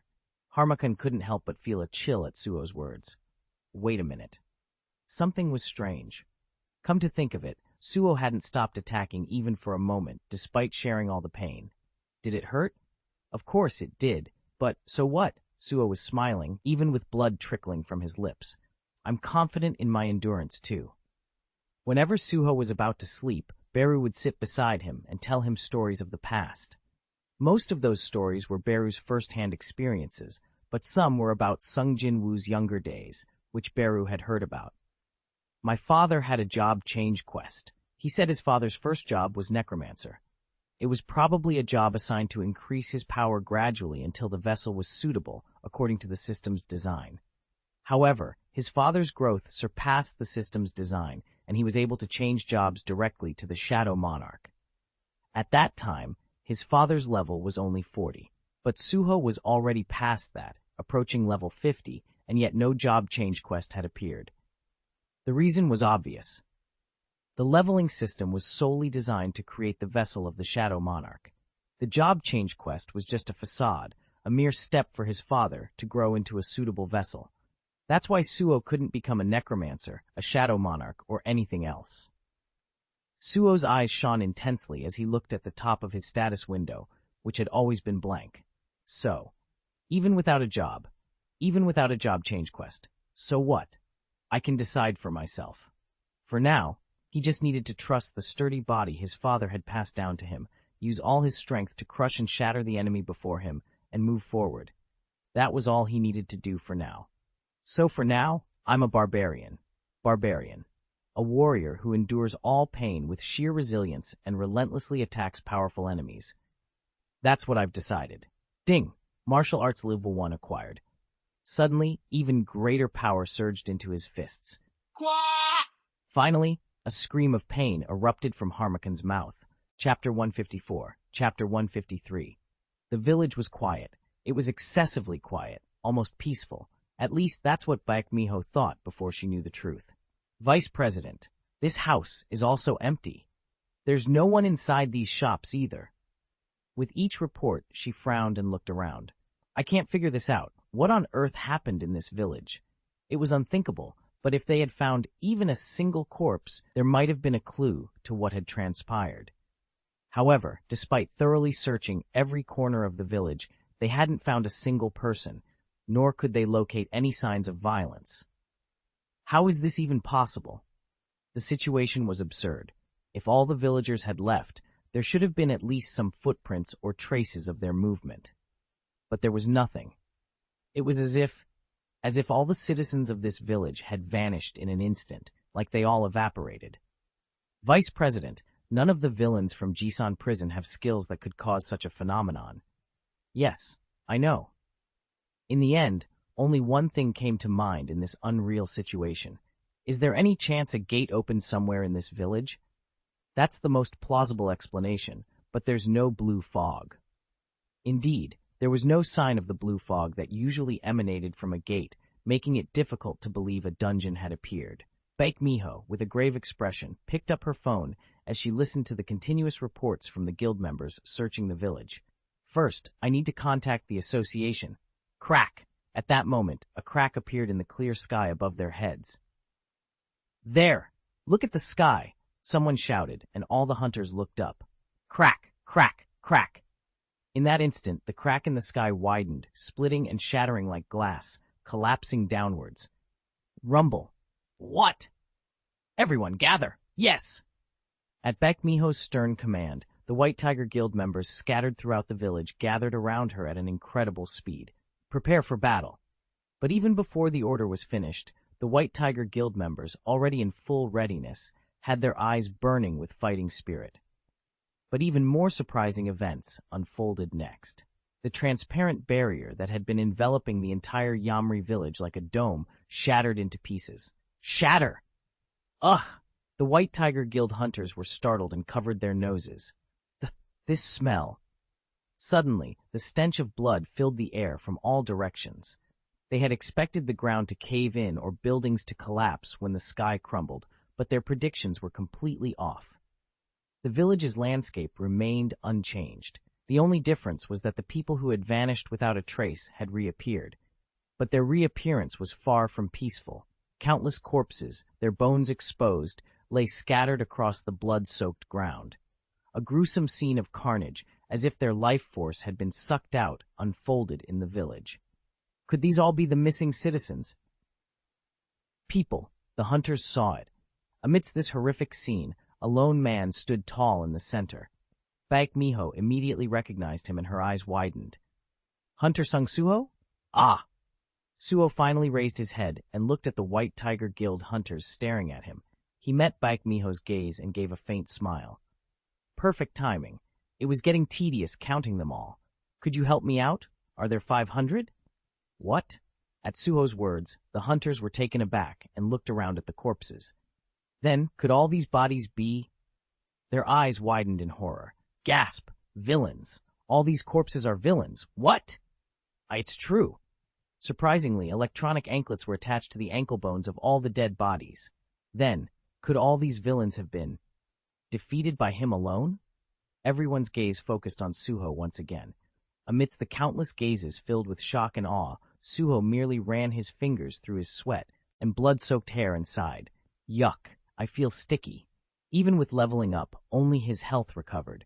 His clothes were still drenched in blood and sweat, so it was only natural to feel uncomfortable. I need to go back and take a shower. Flinch.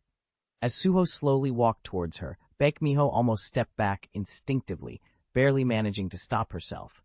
Something was strange. I definitely didn't feel this way when we met yesterday. What had happened to him? No, what was he? It was too strange. The Suho she encountered today felt like a completely different person from the one she met yesterday. Baekmiho's senses, heightened by her beast transformation skill pushed to its limits, were screaming at her to run away from Suho right now. Baekmiho. Yes! Suho chuckled at Baekmiho's startled reaction and walked past her. Then he simply said, Please take care of the aftermath here. As you can see, I'm alone. Oh, and all the bounties are mine, right? Wait a minute. Baekmiho, mustering her courage, hurriedly stopped Suho and asked the most important question. If all these bodies are villains, where are the citizens who lived in this village? Could they all be dead?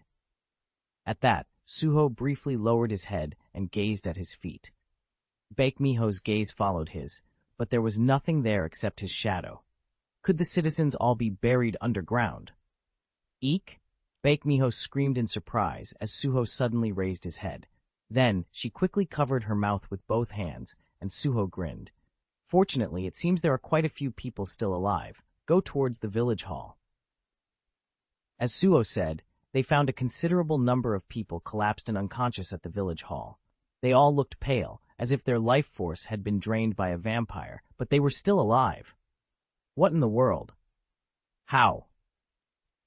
All the White Tiger Guild members, including Baekmiho, looked at Suho again with questioning eyes. But Suho just shrugged and changed the subject. Maybe there was a villain who could absorb the life force of others? It would be wise to gather them if they wanted to use them whenever necessary and manage hostages effectively. That couldn't be. The White Tiger Guild had all the information on the Jisun prison villains. There was no such skill among them. Then what was it? Was there really someone who had been hiding such a skill, just as Suho suggested? Vice President. The guild members who were searching near the village hall returned to Baekmiho and reported, We found a significant number of deceased citizens' bodies in this area. The cause of death for the citizens matches the skills of the villains listed in the information we received. We haven't seen any other bounty hunters around. At least, not any other hunters. I see. Baek Miho nodded, her mind still in turmoil. What exactly had happened in this village? The citizens killed by villains outside the village hall and those trapped inside, their life force drained. But one thing is certain. Hunter Sung Suho. This man had indeed killed all 500 villains, and as a result he had saved the lives of all the surviving citizens. He was a hero. Hunter Sung Suho. Baek Miho, having grasped the situation, walked towards Suho, who was about to leave for home. She bowed deeply and said, "Thank you. The citizens of this village were able to survive only thanks to you." As Baek Miho finished speaking, the White Tiger Guild hunters standing behind her also bowed to Suho in unison. "Thank you. Thank you. Thank you." White Tiger Guild. Their solemn expressions made his face turn serious as well. Suho could see a glimpse of why they were the most respected guild in Korea. Countless hunters focused solely on money when raiding dungeons. No one criticized their actions. It was only natural for those with abilities to pursue wealth.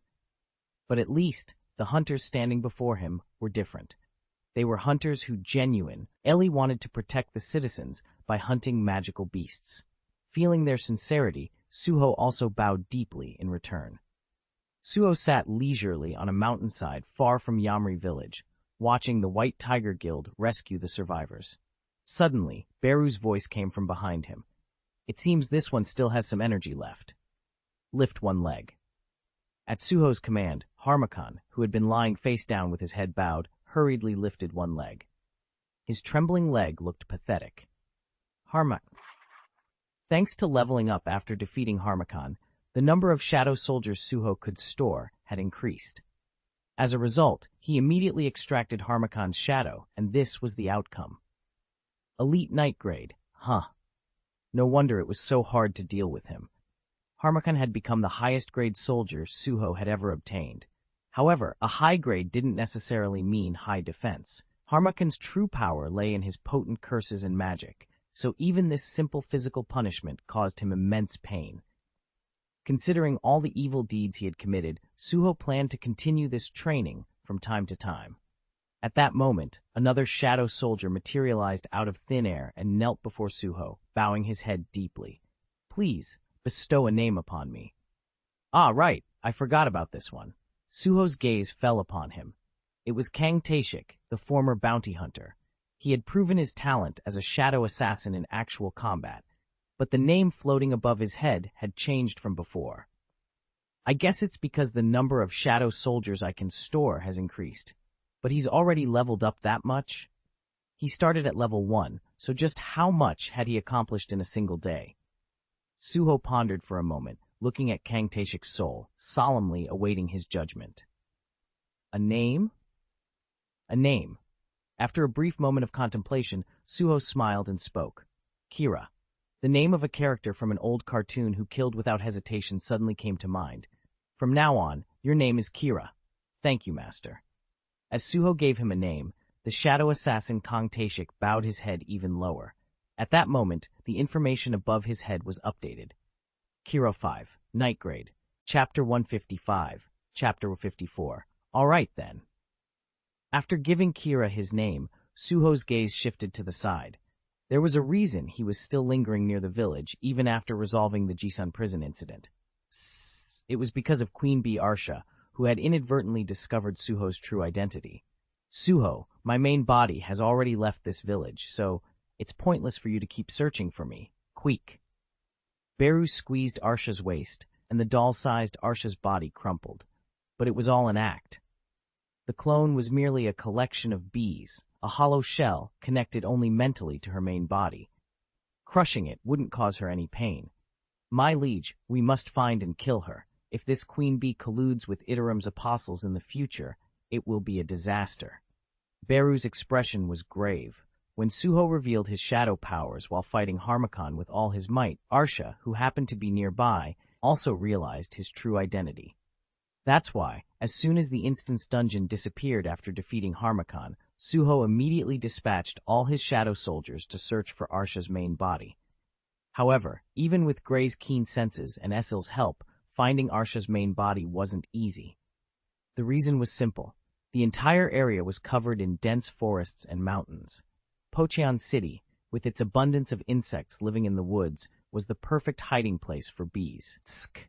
Suho clicked his tongue and stopped looking for Arsha's main body. It didn't mean he had given up entirely. Capturing and killing her would be the most convenient solution. But there was a second option. This might turn out to be even better than eliminating her. Arsha. Suho looked intently into Arsha's tiny eyes and asked directly, "You're doing all this because you're curious about my exact relationship with Croatia, aren't you?" Flinch. Arsha's small body trembled as Suho hit the nail on the head. She looked up at him with an awkward expression. "You knew." As Suho said, Arsha's clone could disperse into countless bees and escape at any moment. So why was she still obediently captured by Beru, chattering away? You could sacrifice your subordinate bees and escape, even if it means your clone dies. There's no other reason for you to stay here willingly. Suho had already guessed.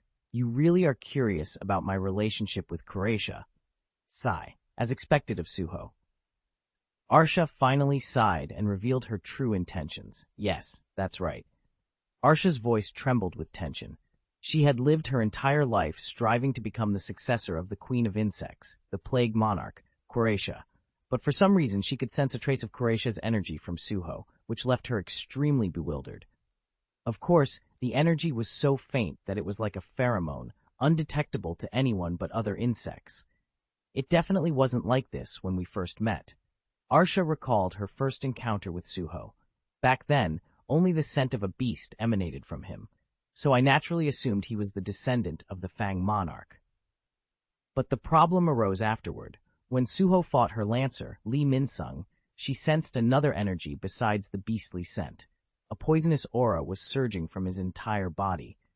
However, at the time, Arsha didn't think the poison was Croatia's energy. I thought it was just the poison from Lee Min-sung. But the moment she saw Suho up close today, Arsha was certain. "Suho, could you be—" "Wait," Suho interrupted Arsha and said firmly, "It's not difficult to satisfy your curiosity. It's not a big secret anyway." Arsha's eyes momentarily sparkled with anticipation, but seeing her reaction, Suho gave a mischievous smile and continued, "But even if I were to answer honestly, would you believe me?" Arsha fell silent with a serious expression. Based on her own experiences, humans were a race that could lie without hesitation. Their lies were so cunning that they far surpassed the mimicry insects used to deceive their enemies. "So," Suho gave a meaningful smile and added a condition. "How about we make a vow of sincerity?" Arsha's eyes widened in surprise. "How do you, a human, know about the vow of sincerity?" Vow of sincerity. It was a pact that even rulers and monarchs couldn't break, preventing them from lying to each other until the contract was terminated. "That's because I taught him." Beru puffed out his chest proudly. Lately, Beru had developed a habit of telling Suho stories from the past whenever he lay down to sleep. It was a kind of instinctual behavior for an ant. Just as ants diligently catch and feed food to larvae until they mature, Beru still saw Suho as a larva needing care and was eager to teach him whenever possible. Sigh. All right, for the sake of mutual trust. Arsha finally accepted Suho's proposal. But there was a problem. "But how do you plan to make the vow of sincerity? It can't be used without power comparable to a ruler or monarch." "That's not a problem." Suho grinned and raised his eyes. "Right, Croatia?" As if on cue, a response came from afar. "Ding! The Queen of Insects, the Plague Monarch, casts vow of sincerity. If the vow of sincerity negotiation is accepted, the participants cannot lie to each other. Will you accept the vow of sincerity-ation?" Arsha shuddered and trembled. Suddenly, Croatia's energy, emanating from Suho, reached out and exerted its influence on her. "How is this possible?" "This is Master Croatia's. You are indeed." Suho, with a meaningful look, pressured the flustered Arsha for an answer. "Come on, make the vow." "I vow." Then Suho also chose to accept, and at that moment, ding, vow of sincerity is established. Until the contract is terminated by mutual agreement, the participants cannot lie to each other. The Queen of Insects, the Plague Monarch, observes this situation with great satisfaction. Even Croatia, who usually disliked Suho, couldn't help but welcome this situation. It meant that Suho had decided not to kill Arsha, who had a high chance of becoming her successor. Let's see if you can only tell the truth. Suho opened his mouth to test the vow's effect. It worked. The moment he tried to utter a lie, his mouth was forced shut. Satisfied, Suho asked Arsha, "All right, let's begin. Arsha, what are you so curious about? Are you the priest of Queresha?" Arsha asked the question she had been waiting for. Suho nodded readily. "Yes, I became the priest of the Queen of Insects, the Plague Monarch, and received Queresha's blessing." "As I thought." Arsha's eyes sparkled with eagerness as she made a request. "Then, please make me her." "Now it's my turn." Suho firmly cut off Arsha's words, and his expression made her tense up. "I have many questions for you. Ask me anything. I'll answer them all." Arsha bowed her head obediently. The role of a priest was to choose the next monarch. She had to impress Suho to inherit Queresha's power. "Then I'll ask, Arsha, are you in league with Itarim's apostles or the Itarim themselves?" "No, absolutely not." "Then do you intend to side with Itarim in the future?" "No, that will never happen." Arsha's tone was firm. "My only desire is to succeed Queresha and become the Queen of Insects. I can assure you that none of those who claim to be the successors of the monarchs will side with the outer gods." "Why is that? Is there no possibility of exceptions?" "Of course. I can't speak for all races, but the outer gods' goal is to devour all the remaining magic power in our world. The moment their goal is achieved, we will all become their next meal, mere mana. And that was what nobody wanted." Suho stroked his chin and nodded. That means there's no need for us to be hostile towards each other." "That's right, so please. But you know, that us doesn't include humans, does it?" Arsha's mouth was forced shut at Suho's question. Then she sighed and opened her mouth again. "That's correct. I intend to kill and use humans whenever necessary in the future." "Then I must kill you." Shiver. Arsha couldn't help but feel fear, knowing Suho was serious. He was the descendant of the Shadow Monarch and had Queresha's blessing. If he truly wanted to end her life, she would eventually be caught and killed. "Wait, I promised to only kill humans classified as villains." "Then you could just frame them as villains before killing them, right? Human laws are imperfect." "What do you want me to do? Tell me, and I'll obey." Arsha finally surrendered completely to Suho. She looked at him with pleading eyes and made an earnest request. "I'll become your slave. Even if I inherit Queresha's power, I'll serve you forever until I die." "That's an interesting proposition." Shudder. Suddenly, an intense, murderous intent erupted from Suho. Skill bloodlust activated. Whoosh! Arsha screamed in terror at the overwhelming killing intent, amplified by Queresha's blessing. Suho's black eyes, filled with the abyss, looked down at Arsha with an arrogant gaze. "Until you die? Aren't you essentially a collective of countless bees? If even one bee dies, that vow will be broken." I'm sorry. I never intended to play such tricks." "Really? Then appear before me in your main body right now." "That's why? You don't want to?" Suho asked with a smirk. "Are you scared? Afraid that I'll kill you right away?" "Will you promise not to kill me?" "No, I intend to kill you any time. But I promise not to kill you if you don't give me any reason to." Such an easy-to-circumvent promise. If you don't like it, you'll live as a mere insect forever, not Queresha's successor. Arsha felt a deep sense of despair at those words. The truth was, she had known from the beginning that in this conversation she would be at a huge disadvantage. Suho held all the cards. Arsha desperately wanted something from him, but Suho wanted nothing from her. No, even worse, the only thing he wanted was her death. That's why she had to endure this. She could only describe it as bullying. Of course, if she complied, the reward would be substantial. "I'll be able to become the Queen of Insects, which I've longed for so much." So, Arsha's answer had been decided from the start. In the end, with an extremely humiliated and desperate expression, she nodded. "All right. But at that moment, snap! Suho, Arsha, Beru, and even Harmakan, who was undergoing punishment, they all widened their eyes and turned their heads in the same direction. "Someone is approaching." Shh! Someone with tremendous magic power was rapidly approaching them along the mountain ridge. And that power was rank. Could it be Huang Dongsu? The second reason Suho had remained in the vicinity was the possibility of Hwang Dong-suk's brother, Hwang Dong-su, appearing after hearing the news.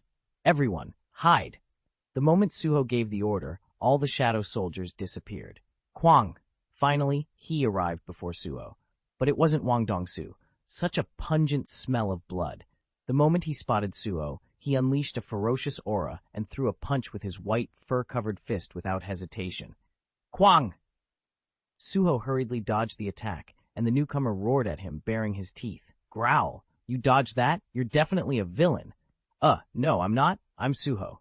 Chapter 156, Chapter 155. What do you mean, you're not? Boom! The middle-aged man who had suddenly appeared didn't stop his attacks on Suho. His name was Baek Yunho, the guildmaster of the White Tiger Guild and an S-rank hunter. He had rushed to Pocheon as soon as he received Baek Miho's request for support. She said Hwang Dong-su might be involved in the Jisan prison breakout. And now I find this strange guy. His presence was truly unsettling.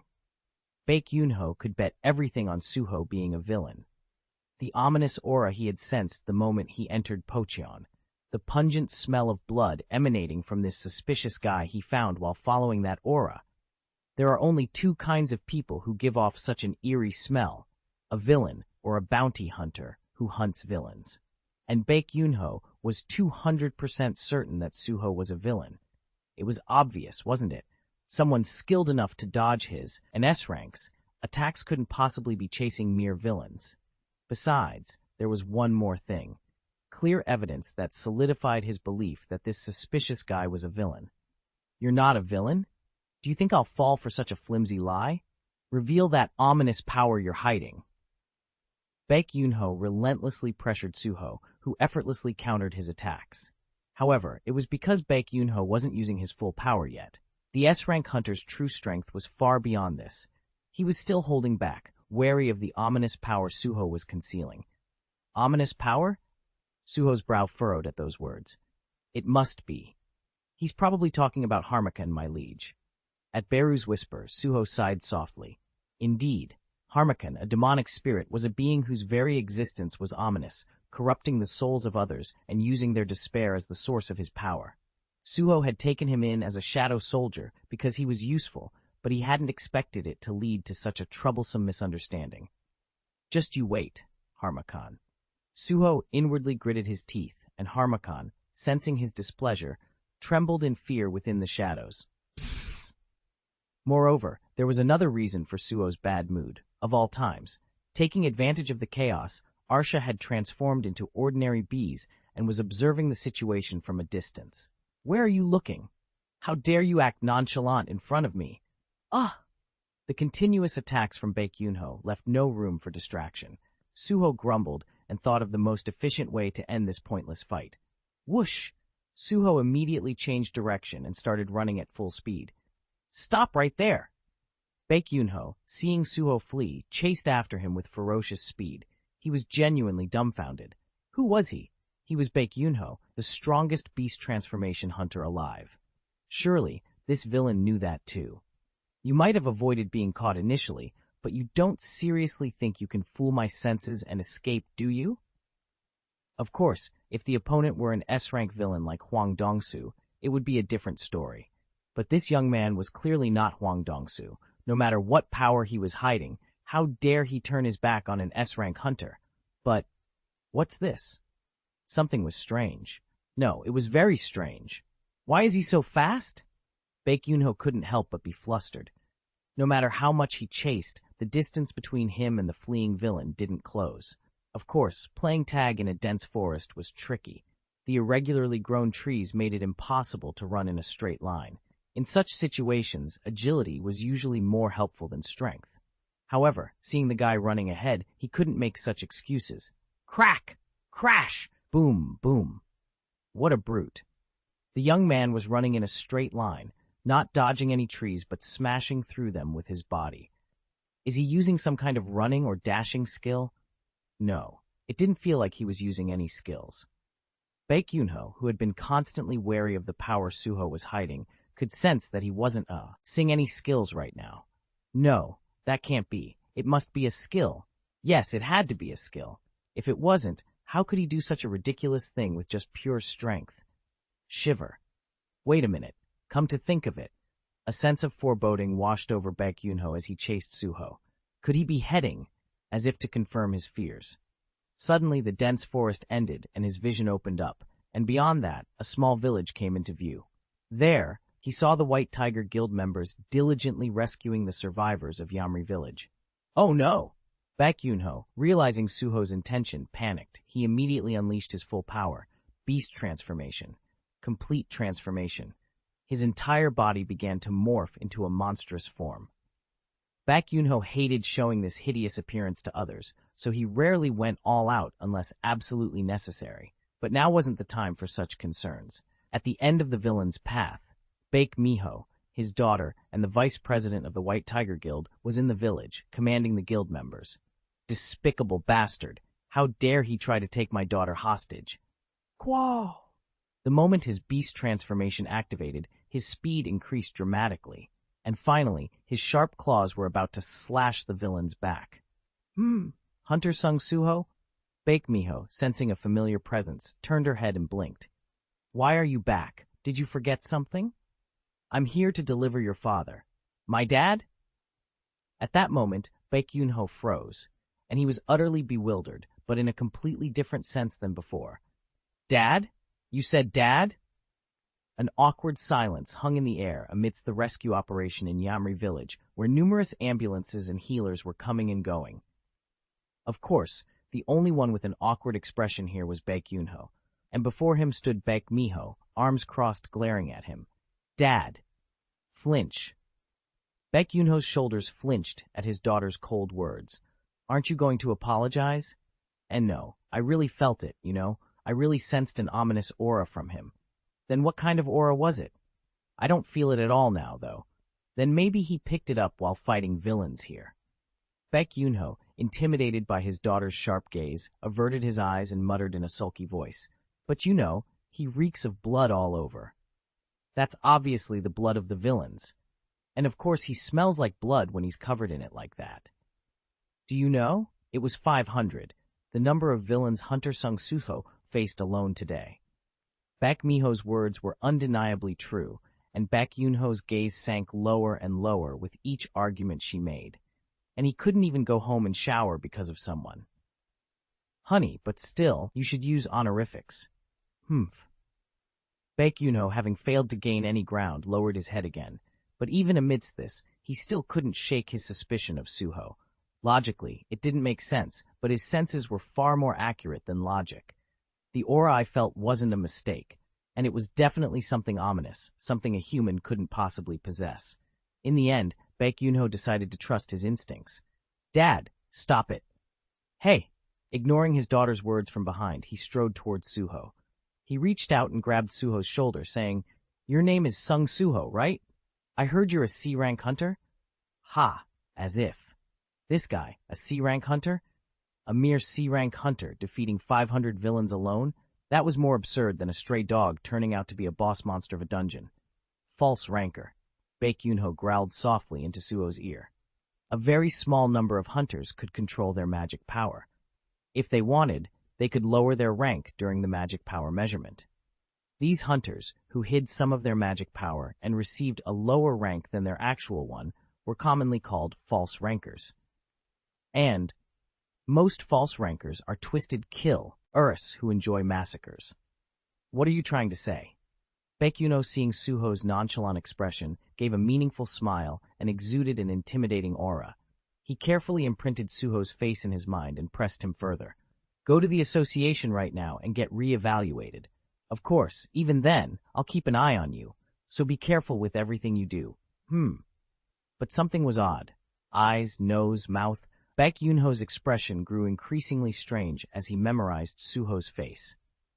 Wait a minute. He hurriedly pulled out his phone from his pocket. No, that can't be. With trembling fingers, he opened an app on his phone and checked the profile picture of his most respected senior. And there it was. A picture of his senior's beloved grandson was proudly displayed on his profile. Baek Yoonho's eyes widened in disbelief. Huh? Suho couldn't help but look puzzled at Baek Yoonho, who had suddenly turned pale. Chapter 157, Chapter 156. If you were to stop a passerby in Korea and ask them who Baek Yoonho is, you'd get a variety of answers. S-rank hunter, guildmaster of the White Tiger Guild, Korea's best beast transformation hunter. But if you were to ask them what kind of person Baek Yoonho was, the answers would be surprisingly similar. A hero. That's right. The head of a large guild? An S-rank hunter? There were hunters with such titles all over the world, but none of them fought as sincerely for the safety of the citizens as Baek Yoonho did. Hunters were always driven by money, and they all became rich because of it. Of course, such pragmatism wasn't a bad thing in this blatantly capitalist world. But even in such a world, it was only natural for a guild that genuinely stepped up to save citizens, sacrificing rational self-interest, to be praised by them. The recent villain incident was a prime example. The White Tiger Guild was the only one to dedicate themselves fully to a case that all other hunters neglected, claiming it was a waste of time and wouldn't bring in any money. That was precisely why people respected Baek Yoonho. And so, Baek Yoonho was a hero, the pride of Korea, recognized by all its citizens. However, Baek Yoonho wasn't always seen this way. When he first awakened as a hunter, the ability he gained was beast transformation, a skill that allowed one to transform their body into a beast-like form and gain savage power. In the early days of the Cataclysm, people didn't look kindly upon Baek Yoonho, who possessed this skill. In fact, even hunters with the lower-level skill that didn't fully transform them into beasts faced cold stares. The reason was perfectly logical and understandable. It was terrifying. The ability to transform into a monster, just like the magical beasts pouring out of the gates. Who knows when these hunters will suddenly become real monsters? With the appearance of gates, are people gradually turning into monsters too? What if they suddenly transform and attack us? Shouldn't we execute them before that happens? No, at least we should lock them up while they still have some humanity. At the time, countless concerns about beast transformation hunters stirred up public opinion online. This trend continued until the Hunter Association was established, and Chairman Woo Jin-chul publicly expressed his support for beast transformation hunters. But even his words couldn't completely erase people's fears. Moreover, the problem was that even the hunters themselves shared these concerns. Who could guarantee that they wouldn't lose control and transform into monsters? So they always felt ashamed of their abilities and lived in constant fear of losing their minds. And Baek Yoonho was no exception. He had an exceptionally large physique and a fierce expression that made it seem like he could crush magic beasts with one hand. Because of his appearance, people always looked at him with a mix of fear and apprehension. But there was someone who gave Baek Yoonho courage during those times. Yoonho. Baek Yoonho, who had lived his entire life as a firefighter until the Great Cataclysm, looked up. He saw his most respected senior, Chief Sung Il-won, standing there with a warm smile, his hand resting on Baek Yoonho's shoulder. Yes, Chief. Baek Yoonho met Sung Il-won's eyes. The hand on his shoulder was rough with calluses from years of service. A veteran, or a master strategist. No matter how he was called, Chief Sung Il-won was an exceptional firefighter who always displayed an unparalleled presence at fire scenes. He looked at Baek Yoonho's face and offered advice in his usual calm and reliable voice. Nothing has changed, whether you've awakened or gained some ability. No matter what people say, you're still a firefighter and my subordinate, Baek Yoonho, so just like you've always done. Chief Sung Il-won, his face smeared with soot, continued with a faint smile. Save people. At those words, Baek Yoonho felt like he was struck by lightning. Truthfully, anyone could say something like that. But who was the one talking? It was Chief Sung Il-won, who had dedicated his life to saving people for decades. It was coming from the mouth of someone who had lived by those very words. And Baek Yoonho had witnessed it all from up close. No further words were needed between them. You're a firefighter, aren't you? Looking into Chief Sung Il-won's smiling eyes, a confident smile finally appeared on Baek Yoonho's face. And on that very day, a hero was born in Korea. S-rank hunter Baek Yoonho. He immediately went to the most famous guild in Korea, the Grim Reapers, and started tearing apart magical beasts on the front lines, utilizing his beast transformation skill. Even his fellow guild members feared his intense and terrifying power. It doesn't matter. Baek Yunho didn't care. Wasting time worrying about such gazes was pointless when tearing apart one more magical beast right in front of him meant saving more people. Just save people. And that was the most important lesson he had learned from following and watching Chief Sung Il-won for decades. It all happened just 2 years ago. And then, last year, in just 1 year, Baek Yunho gained immense fame for his remarkable achievements and established his own guild. But his actions weren't driven by money. Quite the opposite. His beliefs clashed with the Reaper guild leader, who, like other hunter guilds at the time, pursued only profit. Baek Yunho gathered all the beast transformation hunters in Korea who were still struggling with prejudice and founded the White Tiger Guild, dedicated to rescuing citizens. The reason he went to such lengths? It was simple. You're a firefighter, aren't you? The last words he heard from Chief Sung Il-won. That calm and profound voice was still deeply engraved in Baek Yunho's heart. Sob, so hiccup. Chief Sung Il-won told me, hiccup, that I'm a firefighter. Sob. I know, so please. Dad, stop crying, the guild members are watching, and please blow your nose. Sniff, Baek Yunho, deeply engrossed in his nostalgic story, took the tissue Baek Miho handed him and blew his nose loudly. But seeing the tears still streaming down his face, Baek Miho sighed softly and handed him the entire roll of tissues. Then, with a genuine expression, she apologized to Suho. I am sorry, Hunter Sung Suho. My father's getting older and more emotional these days. Yeah, I understand. Suho wore a bewildered expression. The contrast between Baek Yunho's charismatic entrance and his current state of tears and snot was too jarring. On the other hand, it was also intriguing. What a coincidence. I never imagined my grandfather would know Hunter Baek Yunho. Suho knew that his grandfather, Sung Il-won, had worked as a firefighter his entire life before retiring. But naturally, he didn't know all of his grandfather's former colleagues. To think that the famous Baek Yunho was his grandfather's subordinate. While Suho found it fascinating, for Baek Yunho, this revelation was a significant matter. Sniff? Ahem, Suho? Baek Yunho, after blowing his nose vigorously once again, approached Suho hesitantly. His tone was completely different from before, as cautious as if handling a fragile glass ornament. Ahem, it seems there was a slight misunderstanding between us earlier. Surely, Chief Sung Il-won's grandson wouldn't stray down the wrong path. Of course. Baek Yunho knew better than anyone about Chief Sung Il-won's character. He himself had been inspired to dedicate his life to saving others after just a few conversations with him. His grandson would never go astray. I was mistaken earlier. Of course. With that thought in mind, Baek Yunho glanced at Suho and spoke. So, you wouldn't tell your grandfather about this minor incident, would you?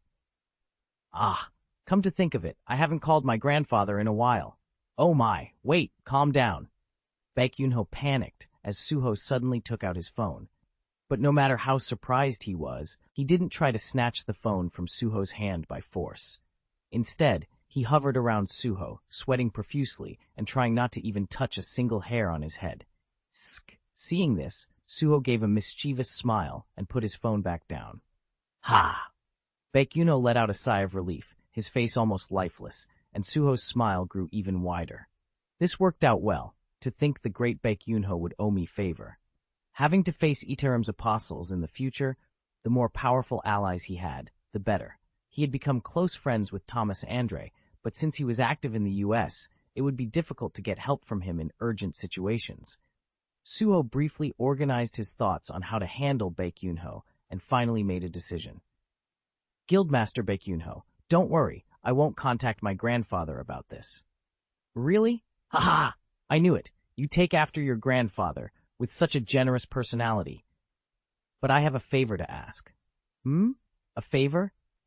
Baek Yunho, who had been greatly relieved, grew anxious again at Suho's condition. But surprisingly, Suho's request was quite reasonable.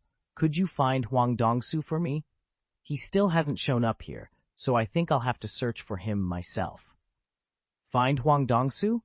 Baek Yunho's expression hardened at those words. Why are you looking for Hwang Dong-soo? Does a bounty hunter need a specific reason to catch a villain?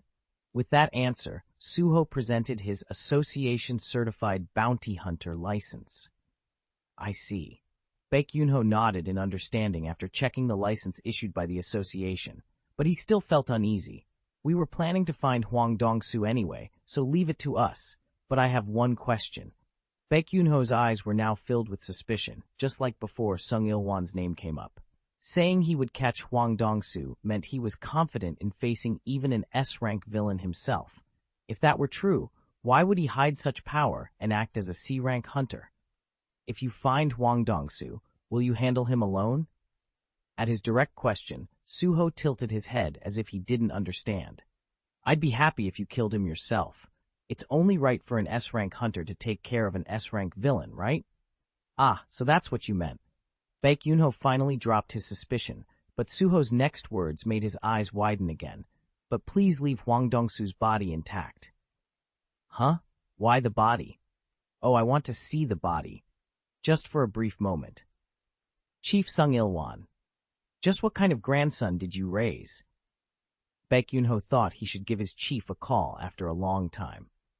The profile picture of the chief, enjoying his retirement, was filled with love for his grandson. That made it even more confusing. Chapter 158. Chapter 157. The internet was buzzing again, with news articles flooding the web almost every day. Breaking news, case closed. The Great Jisan prison breakout. Breaking news, 500 villains completely eliminated. South Korea is safe. Special report, asking the White Tiger Guild who is the hunter who defeated the villains. Interview, Vice President Baek Mi-ho's statement, he is a hero, sparks controversy. People's reactions to the news articles that began to dominate the internet were more heated than ever. Wow, this is seriously crazy. The White Tiger Guild didn't catch the villains? What does this mean? If it wasn't the White Tiger Guild, then who caught all those villains? Are you illiterate? It says someone else solved the case, and the White Tiger Guild only handled the aftermath. Yeah, but who is that someone? It was only one person? LOL, this is insane. So one hunter wiped out 500 villains? At this point, isn't that hunter a villain too? Real talk, that's a massacre. People's opinions were largely divided into two camps. Eliminating the villains from Jisan prison was undoubtedly a good thing, and the person who accomplished it deserved to be praised as a hero. However, the problem was that the number of villains he killed was too high. Someone who massacred 500 living people in a single day couldn't be normal. At the very least, he's a murderer. But it's okay because he killed villains, not people, right? Oh, so villains aren't people? Villains have human rights too. Fact 1, all those human rights groups that said that are now dead. Fact 2, they were killed by the very villains they wanted to protect. Related link, I killed them because they were pathetic. Related link, how dare you try to protect us, you incompetent fools. There used to be many organizations advocating for the human rights of villains, but due to various incidents and massacres caused by villains, the general consensus now accepted the Hunter Association's stance that villains are classified as humanoid magical beasts. Still, there had to be a limit. Unpopular opinion, killing 500 people is a bit too much, even if they were villains. If he was that strong of a hunter, he could have captured them alive and sent them back to prison. Lowell, Armchair Saint has arrived. What if they escape again? Will you catch them? No. So who is this person? Why won't they reveal their identity? They're a hero. Would you reveal your identity in this situation? People are trying to paint him as a murderer instead of praising him as a national hero. Lol. Plus, Hwang Dong-suk died in this incident. That he's probably desperately hiding his identity, afraid of Hwang Dong-soo seeking revenge. Lol. Hwang Dong-soo is scary. Late at night, S-rank villain Hwang Dong-soo was reading the internet news in his hideout when he suddenly stopped. There was a list of villains who had died in this incident. C-rank villain Hwang Dong-suk, deceased. The corners of his tightly closed lips twitched, revealing his white teeth. A chuckle escaped his lips at the absurd news. My brother is really dead. Hwang Dong-suk was his older brother, whom he had parted ways with 2 years ago. His brother had suddenly awakened and abandoned him without hesitation, calling him useless for not being a hunter. That's why, even when Hwang Dong-soo awakened as an S-rank, he never even thought about seeking his brother out to reconcile. But that didn't mean he wanted to receive news of his brother's death like this. He was quietly locked up in prison, then suddenly broke out and got killed in 3 days by one person. When he heard about his brother's escape, he didn't think of helping him. He's cunning, so he'll probably hide well on his own, he assumed, and didn't give it much thought. But if his brother was dead, that was a different story. As his younger brother, he had to at least avenge him. But I have no idea who did it.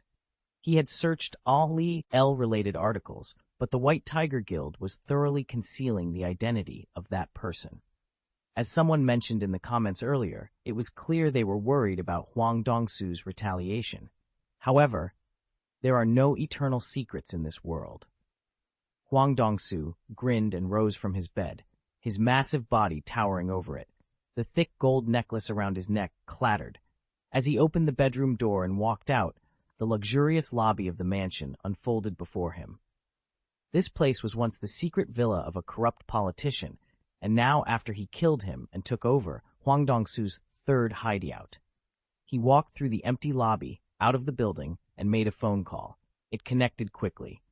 "Yes, Mr. Hwang Dong-su. What can I do for you?" A businesslike voice came from the other end of the line. Hwang Dong-su asked directly, "I want information." "Are you perhaps looking for information about Hwang Dong-suk's death?" Hwang Dong-su chuckled at the expected response. "You're good at business. Yes, I want to know who killed my brother. I'll pay you any amount. We could negotiate an appropriate price. But if you don't mind, could you help us with something this time?" "Help you?" "Yes, we have a bit of a troublesome request." Hwang Dong-su frowned at those words. "You know I'm being chased by the association, right?" "Yes, of course, we understand your situation, Mr. Hwang Dong-su. That's why the task we're asking you to handle is in a remote countryside, far from the city, where you won't be noticed." "Sk." Hwang Dong-su clicked his tongue in displeasure at the businesslike tone, as if they had been waiting for his call and had their lines prepared. Those sly bastards. Of course, thanks to them, he had been able to live comfortably without being caught by the association so far. "It's a task that someone like you can easily handle. We'll provide you with the information you want as soon as you finish." "All right, just tell me where it is." "It's in Yangpyeong, not too far from where you are now." Entering the shadow dungeon. The next day, Suho returned home, had breakfast, and immediately entered the shadow dungeon. The internet was in an uproar over the Jisan prison incident, but Suho's daily life remained unchanged.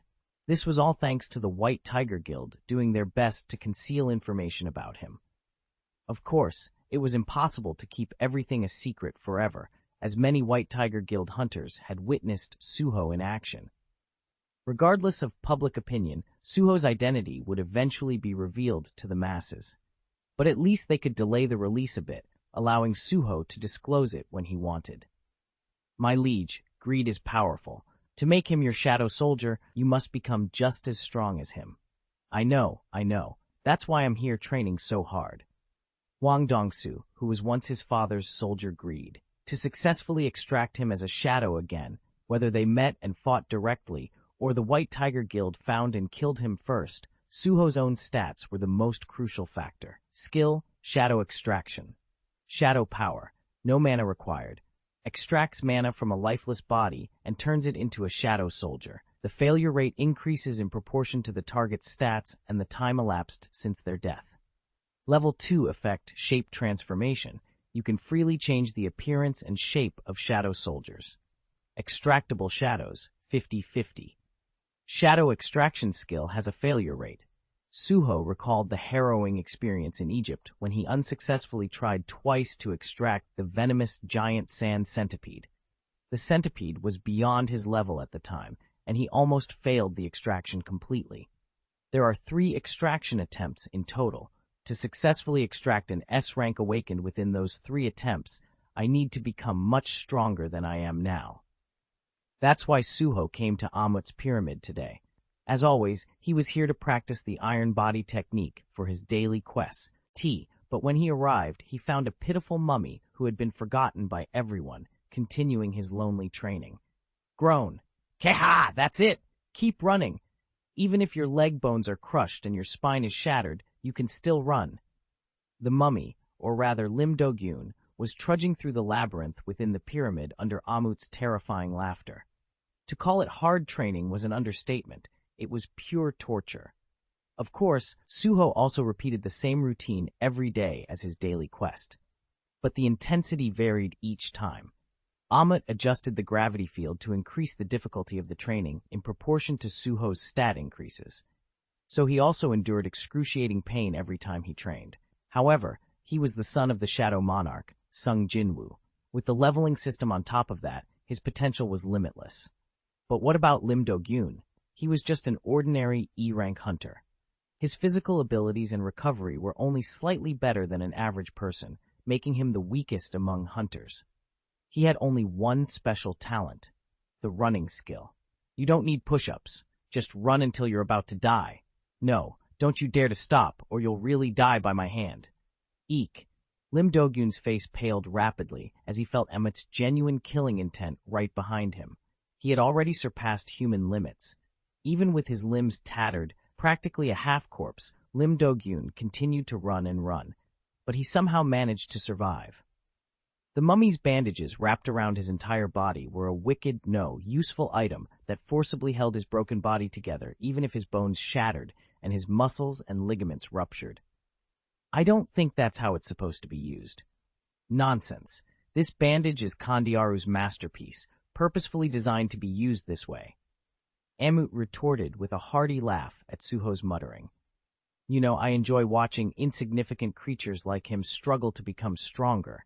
Usually, they end up dying. But he looked at Lim Do-gyun, who was still running inside the pyramid despite being near death, with a very satisfied expression. Those who somehow survive that pain will be able to unleash their strength. Suho couldn't help but nod at the resonating truth in those words. No matter what anyone said, Lim Do-gyun was continuing this harsh training of his own will. As a result, his leg muscles were bulging as if they would burst. Without the help of the leveling system or status window, he was simply running, with the sole determination to become stronger. Now, let's start the daily quest. Nod. Suho's training began, and, behind them, the newly recruited shadow soldier, Harmakan, was observing the pyramid with gleaming eyes. Could this place be the great shaman Kandiaru's? Chapter 159, Chapter 158. In the Shadow Dungeon, a silent world of rest painted in black and white. The flapping of bees' wings unexpectedly created a subtle noise. Zzz. Truly amazing. Queen Bee Arsha let out a small exclamation of admiration as she walked through the Shadow Dungeon. So this is the world of rest ruled by the Shadow Monarch. Surprisingly, she was currently inside the Shadow Dungeon in her main body. Although the conversation between Suho and Arsha had been briefly interrupted by Baekhyunho's sudden intrusion, Suho eventually managed to summon Arsha's main body before him. Since she was in no position to disobey his orders, she had no choice but to comply. The result was her current state. From now on, Arsha's main body would be confined to the Shadow Dungeon. In other words, she had been taken hostage, captured, imprisoned. No matter what you call it, Arsha's main body could no longer leave the Shadow Dungeon without Suho's permission. However, her worker bees still remained outside, and she could observe the world through them. But that was all. With her main body trapped here, it was difficult to exert her full power. Reconnaissance was the best she could do. But this isn't necessarily a bad thing. Arsha hadn't realized it when she was being intimidated by Suho and tormented by her own thoughts, but she was quite pleased with her current situation. I am being oppressed and taken advantage of, but the perks are surprisingly good. Arsha's ultimate goal was, of course, to inherit the power of the Insect Queen, the Plague Monarch Quiracia, but her top priority was survival. In that sense, this Shadow Dungeon was the safest place imaginable. Most of all, I like that I don't have to pretend anymore. This alone made Arsha content with her current situation. In the past, after falling to Earth through a dimensional crack, she chose to blend into human society by disguising herself as a human. She acted like a human and catered to their whims. It was not adaptation, but parasitism. It was shameful. She, born as a queen bee, had to live by imitating mere humans. But no matter how strong she was, she couldn't fight against all the humans on Earth. That's why she had to increase her subordinates and build a force strong enough that she wouldn't have to hide anymore, to reign as a true queen bee. But not now. Within this shadow dungeon, she no longer needed to pretend to be human. That fact pleased her the most. Of course, there was one problematic factor. Suho. With her main body trapped here, Suho could now kill her any time he wanted. I intend to kill you anytime, but I promise not to kill you if you don't provoke me. Did I really agree to that? A very unfair and one-sided contract. Arsha's eyes trembled with anxiety as she recalled Suho's vow. But what could she do? In this situation, she had no choice but to do her best not to get on his bad side. After all, even when she was outside, she was always running away from him. This seems like a good spot. After wandering around the shadow dungeon for a while, Arsha stopped when she found a suitable location. It was a corner of the shadow dungeon, a bit away from Amut's pyramid. After carefully examining the surroundings, she smiled in satisfaction and stretched out her hand. Take flight, my worker bees. The bees she had brought with her flew up from her body all at once. Arsha solemnly declared to them, In the name of Queen Bee Arsha, I command you, work diligently, my worker bees. Let us build our new kingdom here. Since things had turned out this way, Arsha decided to make a comfortable palace for herself in this corner of the shadow dungeon. The main material for the hive was Arsha's magic power, and the rest could be gathered from the surroundings. After some time, a hive, already showing its basic framework, was gradually taking shape before her. Perhaps due to being too accustomed to human life, the queen bee's chamber was being built more like a cozy and elegant princess room than a beehive. Hey, this is nice, very nice. I'll put a bed here. Queen size would be good, and over there a tea table and a sofa. The worker bees buzzed diligently, carrying out Arsha's detailed instructions. She couldn't hide her satisfaction, but then a sudden thought crossed her mind. Maybe it wouldn't be so bad to live like this forever. What am I thinking? Arsha quickly dismissed the idea, reminding herself that it wasn't befitting of a queen bee. But deep down, she knew. The life of a queen bee was all about living comfortably in a safe place and leaving all the unpleasant and dangerous tasks to the worker bees. Arsha, grateful to Suho for providing her with such a comfortable space, sent a command to her worker bees scattered throughout Korea. It was the same order Suho had given her.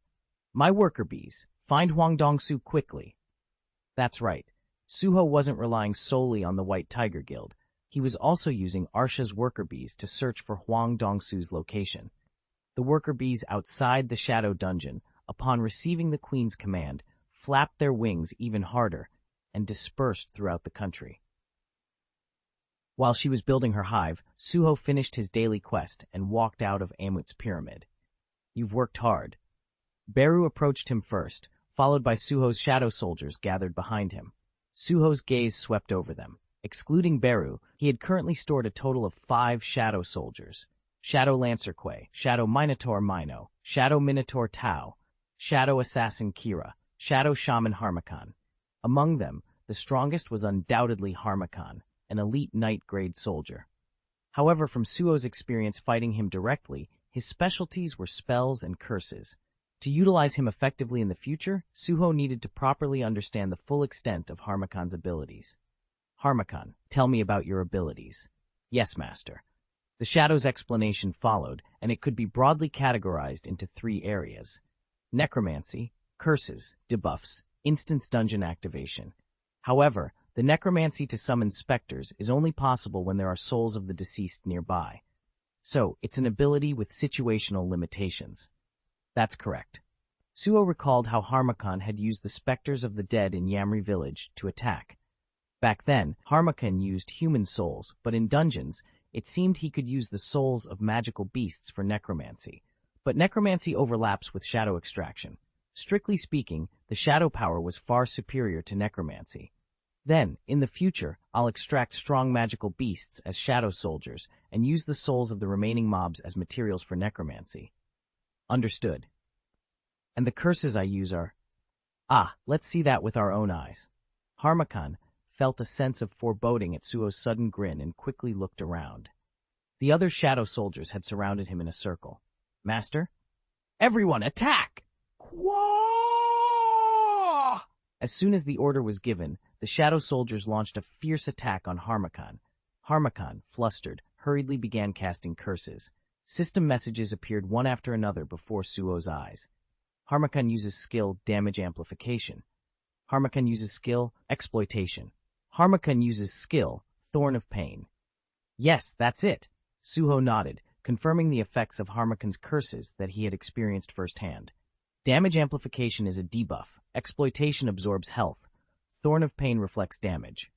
They were quite interesting skills, even upon second glance. In game terms, Harmakan could be considered a debuff-specialized necromancer. And just as debuff users in games couldn't show their full potential without party members, the same applied to Harmakan. As a result, Harmakan was being beaten one-sidedly by the other soldiers without being able to launch a proper counterattack. It was a disgraceful sight for someone who was supposed lie an elite knight grade, but in this process, Thorn of Pain shone. All pain and damage Harmakan receives is shared with the attacker. At that moment, Kira's body exploded and was thrown back after landing a powerful blow. Harmakan was also hurt, but Kira, with his relatively weaker defense, was the first to fall. Seeing this, Suho smirked. You're a tanker, not a necromancer. But what if he changed the approach? Suho decided to change tactics. Harmakan, can you apply Thorn of Pain to all the other soldiers? Qua, yes, I can do it any time. Harmakan answered his question diligently while still being attacked by the soldiers. Then use it on all of them. Harmakan uses skill, Thorn of Pain. With those words, a curse aura enveloped all the soldiers, and Suho ordered them to attack each other this time. A chaotic melee ensued. Slash, boom, boom, boom, boom. As if they had a lot of pent-up frustration towards each other, the shadow soldiers attacked one another without hesitation, and with each attack, their own bodies exploded in turn. But even amidst the chaos, they didn't stop their attacks like berserkers, like cockroaches. Queen Bee Arsha, witnessing the fierce battle from afar, clicked her tongue and went back to building her hive. Meanwhile, Suho's mana rapidly depleted as the damaged soldiers' bodies quickly regenerated. His eyes sparkled as he observed this. This is good. Thorn of Pain, which reflected the damage received, had excellent synergy with the shadow soldiers. No matter how much damage the shadow soldiers took, they could always recover. Of course, this was under the premise that Suho's mana could support it. I should focus on the intelligence stat from now on. He immediately invested all the rewards he received from today's daily quest into intelligence. Chapter 160, Chapter 159. Now finally. It was time to check out Harmakan's third ability. Harmakan, explain what is the Instance Dungeon. It was the ability Harmakan used to transform the entire Yamri village into a world similar to a dungeon. Harmakan claimed he learned this ability after repeatedly studying Kandiaru's legacy, which he discovered by chance. That's why he called himself Kandiaru's disciple. At Suho's question, Harmakan, his body battered and bruised from the soldiers' attacks, answered, Yes, Master. The Instance Dungeon is a spell that distorts the existing dimension to create a reverse world. What's a reverse world? To put it simply, it's like a world beyond the mirror. It creates another dimension similar to the surrounding environment but entirely different. Ah, come to think of it. Harmakan suddenly looked around with a realization. Where was he now? Wasn't this the world of rest, the shadow dungeon, beyond Suho's shadow? In a sense, the ruined city existing in this black and white world could also be seen as a world similar to an instance dungeon. It resembled the landscape of the earth where Suho lived, yet it was completely different. Harmakan apologized to Suho and retracted his previous statement. I am sorry, Master. The analogy was wrong. It's not a world beyond the mirror, but a world beyond the shadow. Harmakan shuddered as he realized where Kandiaru had drawn inspiration to create the instance dungeon technique. The order was reversed from the beginning. Kandiaru must have developed the instance dungeon spell by imitating this shadow world, and its ultimate purpose was leveling up. Suho finished his sentence and nodded. He must have developed it for my father's leveling up. It seems so. Until now, Harmakan had mistakenly believed that the purpose of the instance dungeon was to create his own world. As the central figure of that reverse world, he could reign as a king. But now he realized he was wrong. He wasn't a king. He was just a boss monster, a mere tool to provide massive experience points to the player who came to conquer the instance dungeon. Moreover, after observing it earlier, I realized the pyramid is just the same. Harmakan pointed to Ampt's pyramid. It is also filled with traces of Kandiaru's relentless research to develop the Shadow Monarch's vessel.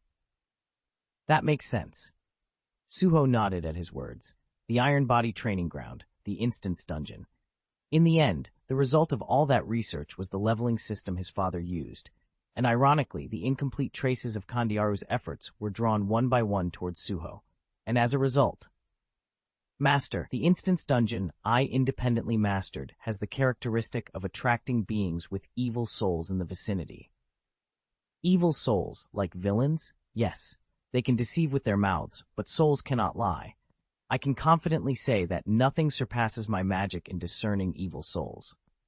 Harmakan, who favored evil spirits, grinned confidently, revealing his teeth. In other words, using my instance dungeon, we can gather villains for you to hunt comfortably, Master. Excellent. I thought he was a wicked fellow, but he also has such a remarkable and useful talent. Beru, who suddenly appeared, nodded in satisfaction. Then, with an even more sinister smile than Harmakan, he urged Suho. My liege, this is wonderful. I was frustrated with the slow leveling speed, but now we can really accelerate. From now on, let's kill every villain and evil spirit we see and become stronger. Arsha. Suho looked up while listening to Beru's nagging, and a swarm of bees above his head gathered into a small, doll-sized figure. Yes, Suho, you called? How's the search going? I've spread my bees everywhere, but we haven't found any traces yet. However, I've located a few villains, just in case they're related to Huang Dongsu. Yuck, yuck. Arsha screamed as Beru suddenly snatched her with a frightening momentum. Beru held Arsha high like a trophy and showered her with praise. You've done well. What a useful little bee. My liege, it seems your soldiers are finally starting to work together. Let's go level up right away. Do we have to? Keek. Suho's reaction flustered Beru. Aren't you going to level up? Of course, I will, but we've already achieved our goal of hunting villains. If we just want to level up, entering a dungeon is more efficient. That's right. Like for most hunters, bounty hunting had become less profitable than other activities for Suho as well. But that didn't mean he had to let the villains he had already found escape. Suho grinned and said, I still get experience points even if my shadow soldiers kill them, right? Kick, of course. Then let's split into 2 teams. I'll hunt in the dungeons and the villains. The shadow soldiers tensed up as Suho's gaze swept over them, one by one, awaiting his orders. Quay, Master. At Suho's call, the Lancer Quay stepped forward and knelt. I'll leave the villains to you. Take Harmakan and Kira and deal with them. Can you do it? Oh, of course. Leave it to me. I'll take care of them perfectly and even extract information from them before they die to find traces of Huang Dongsu. Quay trembled with excitement at Suho's command. To think he, a mere knight grade, was given the order to command Harmakan, an elite knight grade, as his subordinate. Looking immensely proud, he gazed down at the new soldier, Harmakan, who was stronger than him. See this! I am Quay, the master's first knight. How could this be? Harmakan felt immense humiliation at the blatant display. Beside Quay and Harmakan, whose fortunes had taken opposite turns, Kira simply smiled quietly. Murder. Amidst the public uproar over the Jisun prison incident, a dark cloud loomed over the villains who had been operating nationwide, evading the association's eyes. So, the capital area is still dangerous, huh? That's what I'm saying. Heh. After all, any hunter who makes money eventually moves to Seoul, right? The Hunter Association headquarters is in Gangnam too. That's why it's safer to do villainous acts on a nationwide tour like us. Far from Seoul, in the middle of a town market where the food used to be sold to travelers, the villains were leisurely chatting. Ah, the weather's so nice today. Crunch. A villain took a big bite of an apple and looked up at the sky with a relaxed expression. The warm sunshine, the pleasant breeze. This was how happiness looked like. Except, the smell of blood was carried by the wind. The marketplace was full of red puddles. Corpses lay scattered about in horrific states. This place, peaceful just this morning, had turned into a living hell overnight due to a sudden attack by a group of villains. But the perpetrators themselves were sitting leisurely, chatting amongst themselves. Ugh, these devils. Oh, there's still someone alive? You're quite tenacious. A villain's lips curled up as he saw a survivor crawling on the ground, struggling for breath. Then, stab. There, it's over now. The villain, having cleanly ended the survivor's life, took another bite of his apple with a refreshed expression. Crunch. Those captured guys were idiots from the start. How would anyone know who we are if we kill all the witnesses like this? Shiver. The villain eating the apple suddenly jolted up and looked around. Something had changed. The gentle breeze had stopped. The sunlight felt strange. But what's happening? Why are you making such a fuss?